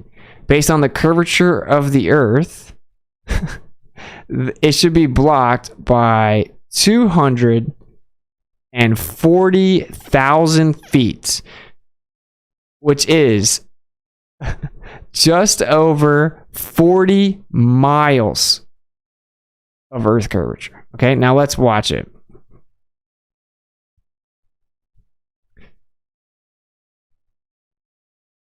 Now, someone tried to say that has to be clouds. It can't be the mountains. Now look, do you see the clouds right here? They're moving, which means there's actually wind, which is why the camera's shaking. There's wind, and it's moving the clouds. So everyone pay attention to, you see the clouds moving right here? Okay. Now, if you look closely, you can actually see a dark line right here already. Now, this is an infrared, so everything looks darker. You'll see the clouds moving, and you can see this dark line right here. Okay. Now, the sun is setting, and it's specifically the time of year that it's going to set right behind this landmass across this body of water. And these tallest mountains are 600 miles away. The closest the landmass is 500 miles away, 133 feet observer height. Now, as you see, these other clouds are moving. Now, as the sun continues to set, now we see this dark obstruction, and we can begin to make it out. Now, these apparently these clouds are moving, but these clouds decide to stay still and be exactly where the landmass would be relative to the angle that the sun sets on this particular day. These mountains, if these are the mountains, which they try to claim it's not because they have really pretty much no choice but to just say that these are clouds, the top of this mountain should be obstructed by an additional 39 vertical miles of Earth curvature. 39 miles. Tallest mountains, 8,000 feet. It should be blocked by 240,000 feet. I don't know if people grasp how insane that is. There should be 40 miles of Earth curvature blocking the mountains. This is where they just ignore it. So what they're now trying to say is, oh, well, yeah, these clouds are moving, I guess. The clouds are moving because there's wind, but these clouds are immune to the wind. Closer to the water. These clouds are immune to wind. And they just conspired with the flat earthers to come chill right above the water and sit still, be observed and not even semi-transparent like the other clouds, in infrared as the sun sits behind it, mimic the ridges of the mountains, place themselves right in front of the relative angle of the sun setting on that particular day that it would be if it were the land masses being observed, and then just sit completely still and static as the clouds move. Now, I've heard all kinds of stuff. First, they tried to say, again, like 7 degrees. You actually see, no, actually, it's dropping before you can start to actually see the outline of them. I've heard that if you draw a line here, this moves. The camera's moving. You can literally see the oil rig and this move over relative to the entire shot because the camera itself is moving. We see these clouds are moving across the screen, right? And you can tell the wind's blowing because his camera's shaking just the way it does when the wind blows, by the way. That was him moving it. Before that, he wasn't moving it. Okay? So anyway, they're trying to claim, and now it's certainly up to you. Right? I didn't go out and touch these things. You can see the clouds are moving and they're semi-transparent because they're in front of the sun, and this is an infrared which cuts through haze, right, and obstruction. And so the clouds are moving. If you look carefully, I think everyone can see that. They say that these clouds that are just sitting here, these are just clouds directly at the same viewing angle that the landmass would be, coincidentally. And they just sit still, coincidentally. And they cause complete physical and solid obstruction with no transparency in infrared with the sun setting behind it, coincidentally. And they're at the same vertical angle as the landmasses would be, just coincidentally. Yeah. Right? Because they know that if these are the mountains, it completely refutes the globe. Well, the evidence is pretty clear that they're looking at a landmass. So the clouds are moving. These do not move. He continues to watch the sunset. As it gets lower, you obviously the proportions change. This land should be, if these are the tallest mountains at 8,000 feet, it should be the top of the mountain should be behind an additional 39 vertical miles of Earth curvature. What a joke. Okay. The entire globe model depends on the accuracy of the claimed radius value. Everything.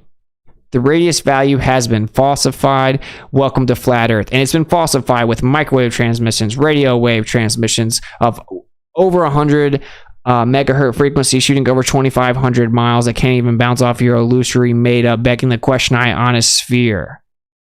We've seen from 1 foot above the observer height, the geometric horizon nowhere to be found. In fact, the horizon that is merely an optical effect and is apparent over 10 times further than it needs to be, requiring a radius value of like 250,000 miles. Can't even claim refraction. Picked it up, lifted it behind it, but didn't affect the oil rigs, lifting them back up at the same rate, which is hilarious. Just begging the question, category error, fluctuation of the R value itself, begging that question, reifying it, and then fluctuating the R value to the amount you need to explain it. It is so far beyond 7/6R for the black swan. It's hilarious. But it's not just the black swan. It's consistent observations, such as where we just saw 616 miles away, 133 feet observer.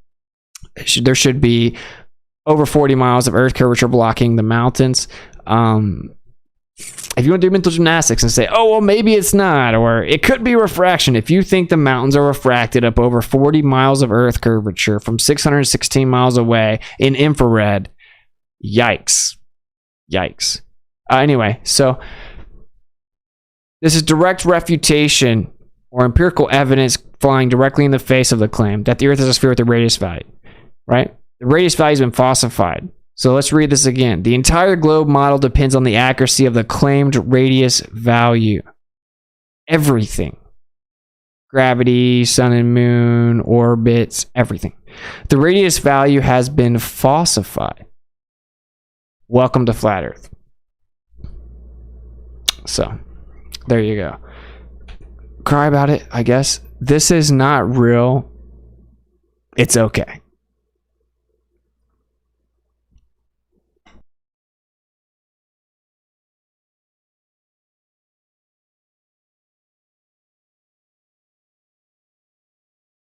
I'm a pale blue dot. Yeah. All right. Yeah. You go out, you physically test the Earth. It just shows you that there is no physical geometric horizon causing physical tangible obstruction in any predictable way where it's supposed to be. Just saying denying it means nothing. We just had a guy go out in Israel, use infrared, plan the specific day where the sun would set behind a landmass that's 616 miles away, the closest of 530 miles away. The Earth should be many miles above the mountains. He could just see it right where it was static, obstructing the sunset. The sun was setting at the right angle relative to it, the angle we knew that it would set relative to it. Just coincidentally, people claim that there were clouds that sat at that very exact same angle with the same vertical angle with the same angle relative to the sunset, and they remained static and completely solid, obstructing the sun in infrared as the clouds above them were moving, but somehow the wind didn't affect the clouds below it and kept them static, obstructing it. But of course, in reality, the guy went out there planning when the sun would set, creating a silhouette of the mountains, used infrared, and then he actually observed the mountains from maybe 616 miles away. The soonest it could be would be the land masses closer at 530 miles away, which are even lower elevation, which is also terrible for the globe, or even further distances, which is even worse for the globe. So we gave them the tallest mountain, and it's still a complete refutation of the globe if you're seeing those mountains in infrared on the exact day. It's bad. And you can say nuh-uh, you can say it looks like it moves because the camera shakes. It looks like it moves. You can say that it's magical clouds or whatever, but those that are seeking truth know that you're not going to have clouds right here moving because of the wind and clouds right here completely not moving. They tried to claim it's moving in the opposite direction, as in the clouds are moving in the opposite direction from the clouds right above them. But hey, they're conspiracy theorists, I guess. If you can make up anything, this is called a religion, as long as you can make it unfalsifiable. And the truth is that once it's verified that it's not clouds, because again, all the angles match up to the land masses, they'll just immediately say, oh, it must have been refracted 39 miles. Do you know how long that is? 39 miles above the tallest part of the mountain. So in total, over 40 miles. Vertical miles of physical earth curvature blocking your view if it's a globe and we don't see it. And then, of course, like I said, we send the microwaves. Nothing over 40, or the radio waves, nothing over 40 megahertz can supposedly bounce off the ionosphere, which is just a made-up claim in the first place to save the globe. But we send over 100 megahertz radio waves over 2,500 miles, completely refuting the globe. They just say, nuh-uh. We have the Loran system that sends it up to 1,000 miles to ships back in like World War II era, 1,000 miles into the ocean, a few hundred miles away from the towers it triangulates with, and it sends it straight out there. They actually use the time to determine the distance as if it was line of sight horizontal propagation up to 1,000 miles from just like 100-foot tall antennas back in the Loran system. And they say, oh, it just bent around the globe, I promise, because it literally, they just treat it like line of sight horizontal propagation to determine the location of a ship 1,000 miles offshore. The Loran system many decades ago, it's been retired now, and they just treat it horizontal line of sight to get that very precise time, which you would actually have to account for it bending around the curvature, changing time, which they didn't do, of course. Just magically it bend around the globe. Trust me, I promise. The horizontal line of sight transmissions going way beyond where the earth curvature should block them. It just bent around the globe, and you can't claim diffraction as a part of it got past it and filled it back in, because the signals were way too strong and consistent based on the actual output consistently received in the Loran system. I have all kinds of documents for it, so we could go all day. Like specific, really advanced radar systems even used in the Air Force also debunked the globe, especially at low altitudes, which we have Air Force pilots that have come out and explained it. So yeah, basically this was more of like a generalized schooling the globers. But what you'll find, Witsit got that dog in him. Thank you for the $5 super chat, Box Spring Bandicoot. Thank you for the $5 super chat, brother. So basically, there are people that cannot accept the truth. They can't even fully entertain it. And what they'll do is, as they have all these direct refutations presented to them, they will just ignore them. And in attempts to find some type of conformality for their cognitive dissonance, in their mind, what they think is, I can ignore all the empirical evidence that shows that the earth is not a tilted, wobbling, spinning ball in a vacuum. I can deny all the evidence. If I can come up with one question that Witsit can't answer, then the earth's a ball. They rarely can even can they even come up with a question? Like, if they ask me what's in the center of the earth, I don't know. No one's ever gone deeper than 7.8 miles. What's out in space? No one can go verify that, you know? I can give you all kinds of speculations, you know, electromagnetic ellipses within a toroid. It's a more dense fluid-like medium. Everything's intrinsically electromagnetic, creating the perpetual nature based on the dynamic relationship within this closed finite system that's much more dense, which causes real centrifugal forces, and this will actually also cause a real Coriolis force that will press in on the earth, causing perpetual exchange within this electromagnetic finite dynamic system. Oh, word salad. No, it's not. So obviously, smarter people can hear what I just said and say, that's not word salad. Maybe you said it too fast. Okay, slow it down, you know?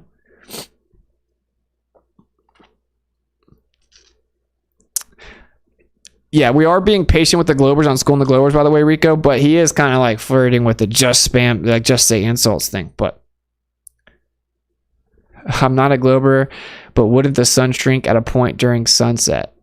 For one, the sun looks like it gets bigger during sunset because magnification of the atmos.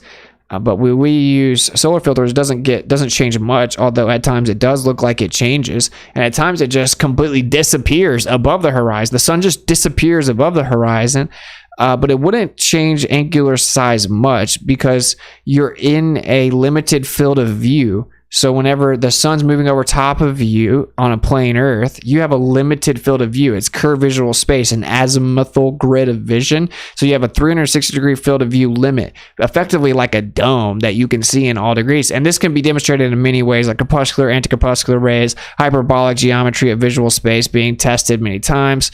Don't want to divert all the way into all the specifics. The point is that if you have a limit of view, then it's going to make, even though the sun is up above you moving over a plane, it's going to look like it's rising, going over top of you, and then coming back down and setting. You can prove this. You can just replicate it with a dome and literally move a light over top of it. And even though the light's above you the whole time, inside the dome, it'll look like the light is coming from the ground up over your head and back down because of your limit field of view, which is verifiably how we see in reality.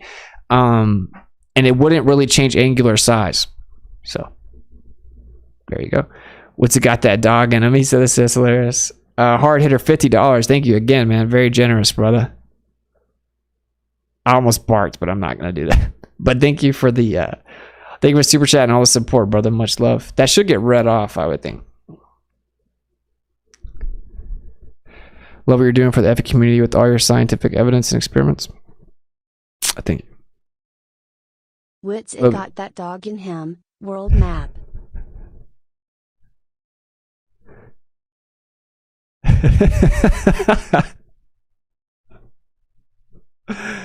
That's pretty funny. That's a great answer. Yeah, no problem. Just limit field of view, brother. Oh, I think you hit the limit. 1999 is the text-to-speech limit. I put 99 because I didn't want to put 20 in case people did that.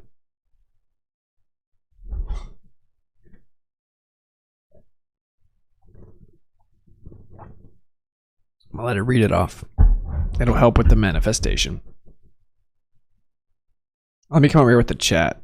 Please manifest my husband Peter watching the level movies. Praying gesture. Group manifesting works.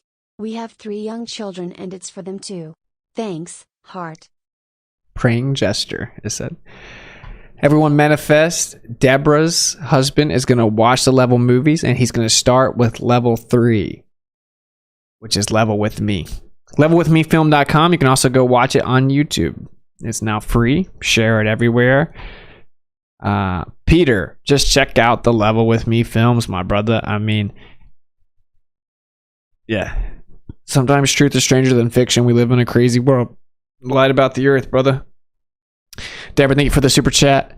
And I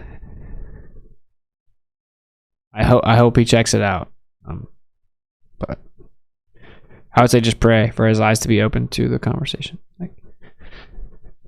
We definitely need people to figure it out, though. We got a circle drawn around us as if we're slaves. The watch parties I was throwing went 3, 2, 1. That's dope. Yeah, that's what Hibbler even says. Do the 3, 2, 1. Even though Level With Me will pop you in the mouth pretty quick, right? Like it's like get some, but I like it. I thought it was really good.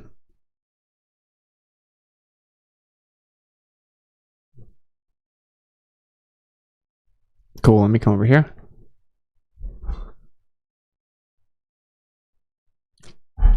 This is not real. It's okay. It's okay. Let's just keep this looping. Is there a way to do this on PowerPoint? I guess not.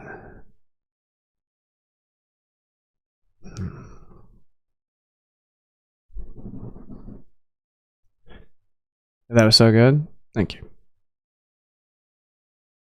All right.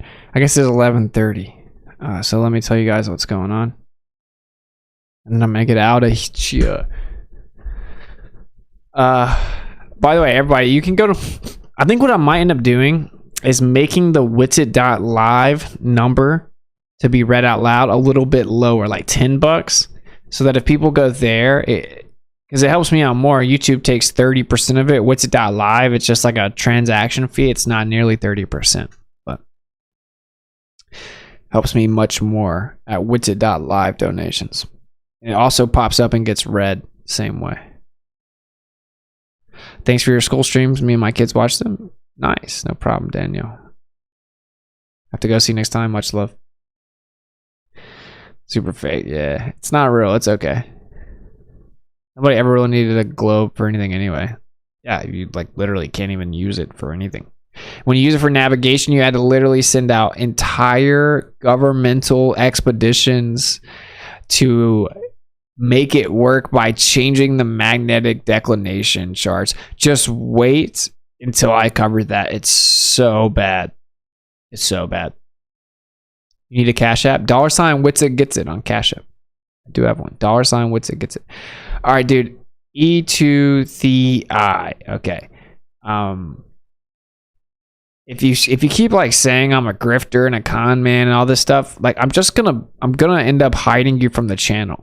Do you go to everyone else's YouTube and say, oh, he got a super chat, he's a grifter con man? No, you have an ugly spirit, you know, and you feel the need to compulsively stalk True Earth, which is a group of people that are actually honest, looking for the truth, and try to hold it down and fight it. You probably have something dark guiding you, right? And so when I like spill my heart and invest tons of time into trying to help people out with the fact that we are clearly being misled about we live in many ways, one of which is that we are clearly in the center. People choose to support it because they know there's no other way I can invest this much time unless they do, which is still like, it's just like really coming down to the wire. Let's say that.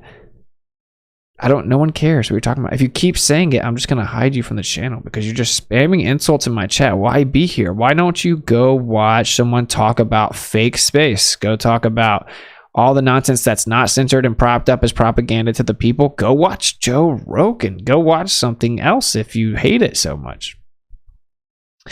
But yeah, I do have a Cash App at $WitsitGetsIt. What I'm going to do, by the way, I'll figure it out. I may start like reading those Cash Apps and stuff during the streams, but I might also do like Sundays. Let me do Sundays. How dare you?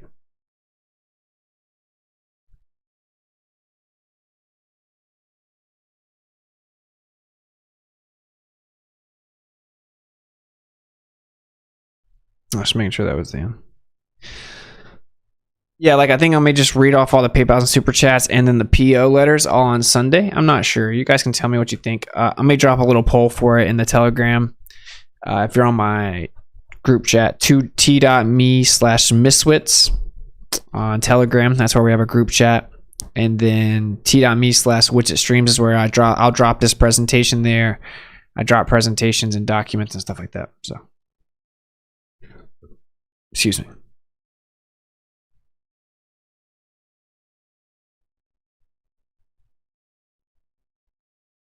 Nice. Space audits.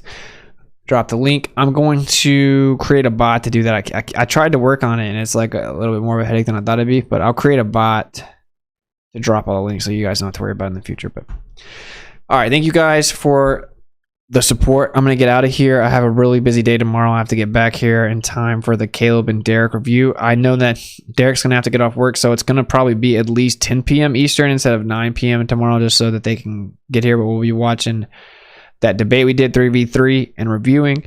I'm trying to pull some last minute clutch guests for this week in the field because we had something fall through. So I'm trying to find someone with credentials for in the field. Worst case, we'll have to miss a week. I'm not going to like rush someone on there that's not a good guest because I really want to keep it as like a really good show. And I know it's a lot of people's favorite show. I'm trying to make sure we get a really good guest. It didn't work out. I'll try to get them lined up for many weeks in advance from here on. It's unfortunate.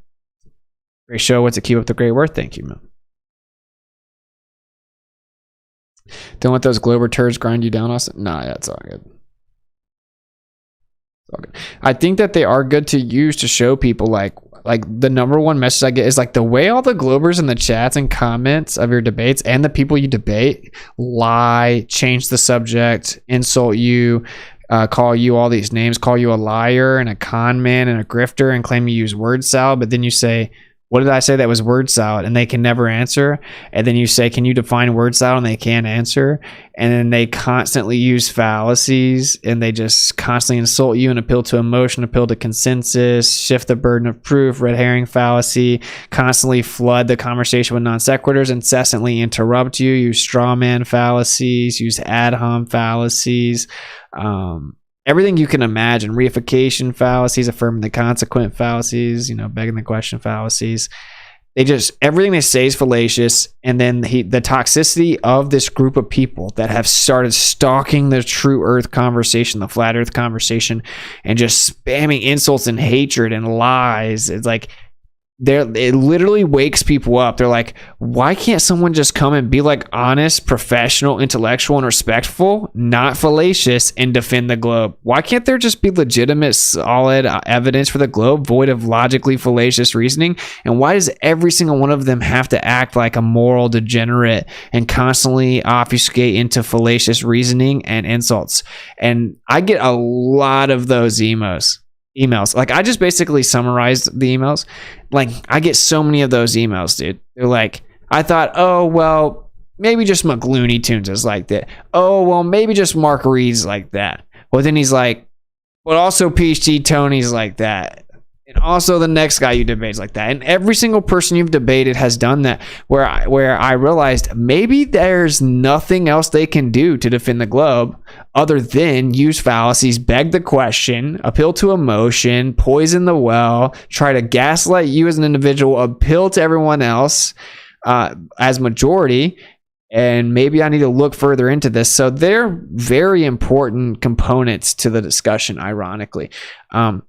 That's why I put up with it for so long, and I go through all of it or whatever, because like I'm a pretty like hardened person. I'm pretty desensitized to that. I don't let people get to me too much.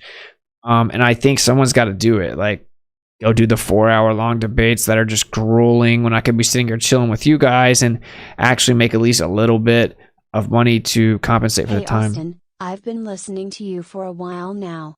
Just so you know, your content brought myself and 2 of my friends much closer to Yahweh this year. THX to Faye. Isn't that what it's all about? Bless you and your fam. Yes, absolutely, brother. I guess when you say FE in the super chat to get it read, you'll have to put F space E. We learned that. But just so you know, your content brought myself and 2 of my friends much closer to Yah this year. Thanks to FE. Isn't that what it's all about? Bless you and your family. It is, yeah. And that's beautiful to hear that. And that is actually why I do it, is to show people that, like, yo, there's a creator and this place is very special and you're being lied to about it. You have the right to make your own philosophical decisions about your life. And this place is very beautiful and special. And they drew a circle around you, trying to tell you how to think and trap you here. So I do find it to be very important. And I love to hear that. That's why I do it. Let someone else tell it.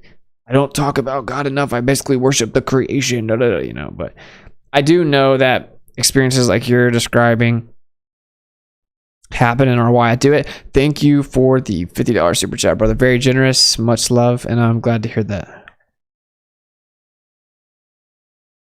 Next guest, Wes Blaze. I can have him on like the WitsitGetsIt section.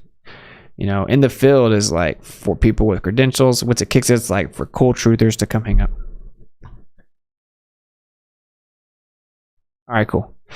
Thank you guys for kicking it. Yeah, West Blaze is dope.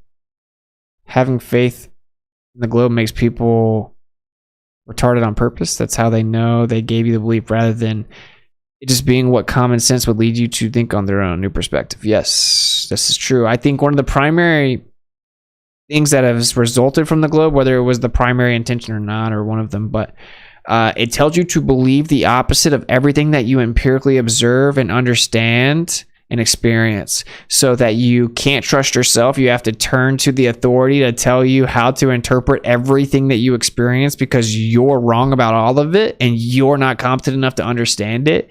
You need someone else to tell you what to believe, because everything's antithetical to your observations and your experiences.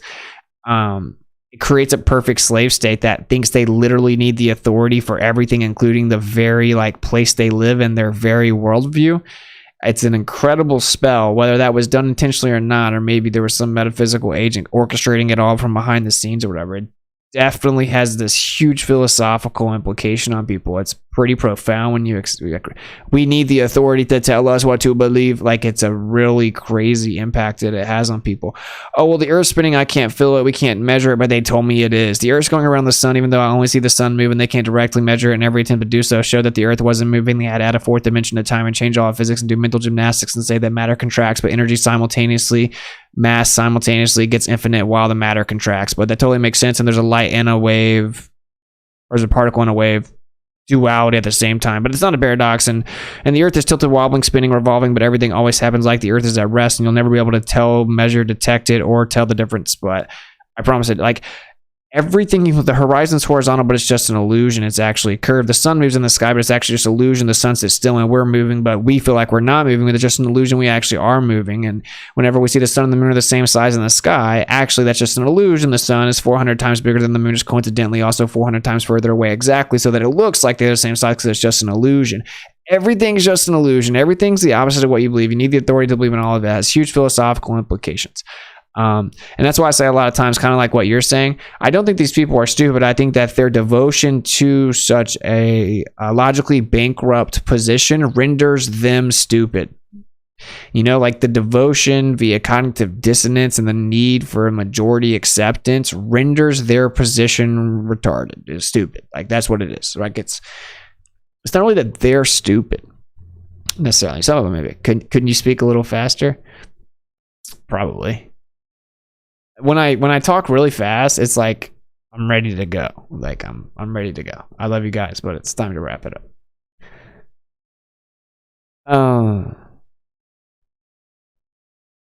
Yeah. All right. I love you guys. There's no magnetic declination in which is funny. Why is that though? Right? Why is that? Because we'll cover next week. Someone needs to auto-tune Austin. Auto-tune when I speak really fast. If I didn't stutter some, it would be cool. And we'll turn away from the listening to the truth and wander off into myths. Yeah, absolutely. I am. Much love. All right. I'm actually going to get out of here. I can't pronounce what you said, but it sounds pretty funny. Coincidentibus clouds. All right. Coincidentally landed in the Goldilocks zone. Yeah, everything is just so goofy, dude. Particles from the sun or moving around the sun just happen to coalesce together and turn into a ball over time, and then a Mars-sized body hit the Earth, broke that magical dust ball that just happened up into a bunch of pieces, and then one of the pieces stuck around. Everything turned back into balls again. It's what the? Or check out the telescope that sees 3,640 miles. I'll check it out. Not right now. Okay. Seek and speak truth unequivocally. The weak find contentment. Kai was telling me one of the things I got to work on is I start saying I'm going to go. All right, I'm going to get out of here. And then I start to say my bye 5 times and I drag the goodbyes up. But it's because I want to end up chilling with you guys. Smash the like button if you want to support the channel. Links in the description. $WitsitGetsIt Cash App. I did check my P.O. box, by the way. I didn't see that book. You go to P.O. Box. I think I actually put it. So P.O. Box 171433, Spartanburg, South Carolina 29301. We read all the letters, open all the gifts, open the books, whatever it is. I like handwritten letters. You could type it up if you wanted to. I do like letters. I think it's cool. We'll read everything off from the P.O. Box, open everything up. On Sundays on Witsit's Biscuits and Gravy. Unless you tell me you didn't want to. So, there you go. P.O. Box 171433, Spartanburg, South Carolina 29301. 10 a.m. Sundays. Witsits, Biscuits, and Gravy. We just chill with the fam. It's a real chill stream. That's somewhere I do try to talk way slower, just hang out, real chill, mellow, hang out with the fam, open up the stuff in the P.O. box. Cool. You can go to Witsit.live. You can donate that way. Keep up with the channel. It should have the most recent stream. I'm not positive. Try to get Rumble and Twitch popped up. So we'll be rocking at 4 or 5 different platforms. So launching my presence on TikTok in the next week. So that should be interesting to see what happens. We may get a whole bunch of new people over here. Whether that's good or bad, we'll find out. Cool. Yeah, the weak find contentment, the consensus of ignorance. I think that's the second time I've said it, but it's very important. It's pretty much the theme of all of this. Who cares what other people think? It's super easy to conform to what you perceive the majority to be, but what's popular is not true. What's true is rarely popular, so who cares what other people think? We got tomorrow night, Caleb and Derek, 10 p.m. Eastern, roughly, tentatively. Where I have to link up with them, make sure to work out the time exactly based on when Derek can get off. We're doing the 3v3 review, so Caleb and Derek will be on WitsitGetsIt episode 3 tomorrow night. Tentatively 10 p.m. Eastern. Working on In the Field episode 3, which will be 9 p.m. Eastern Friday, if we can get a qualifying guest. I think I may be doing a show with Bro Sanchez Saturday, later in the afternoon Saturday. And then yeah, Glowbuster Sunday after the Witsit Biscuits and Gravy. Cool. I'll finalize the schedule. Auditnasa.com if you want to sign up. Pop up will pop up. We're going to get it really rolling this week. That's going to be dope. I love you guys. I'll catch up with you guys tomorrow night. Until next time, peace.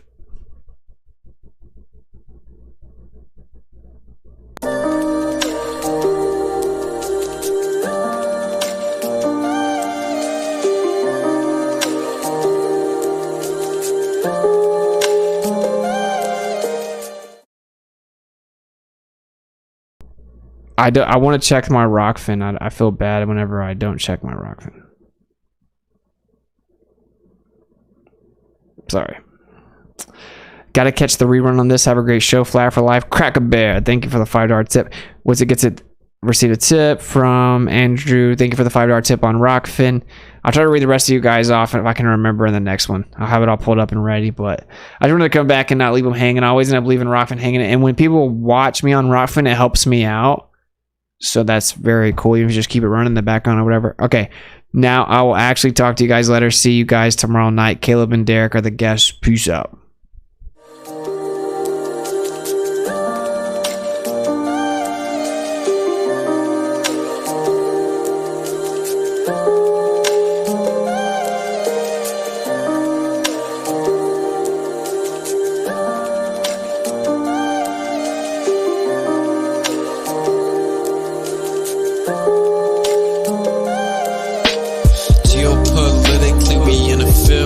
That's for Israel. Wonder is it real? Rappers acting steady high, steady simple pills. Glorify suicide so they get the deals. Big pharma set it up, had to flip the pills. Control the music industry until the scripts get filled. Geopolitically, yeah, we in the field. That's for Israel. Wonder is it real?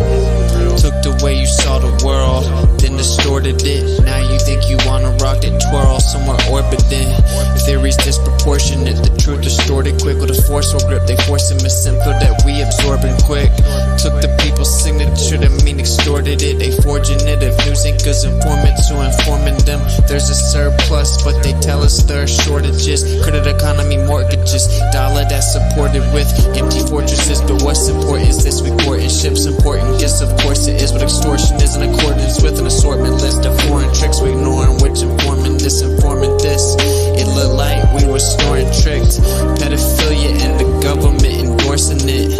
Yeah, eugenics is exactly what abortion is.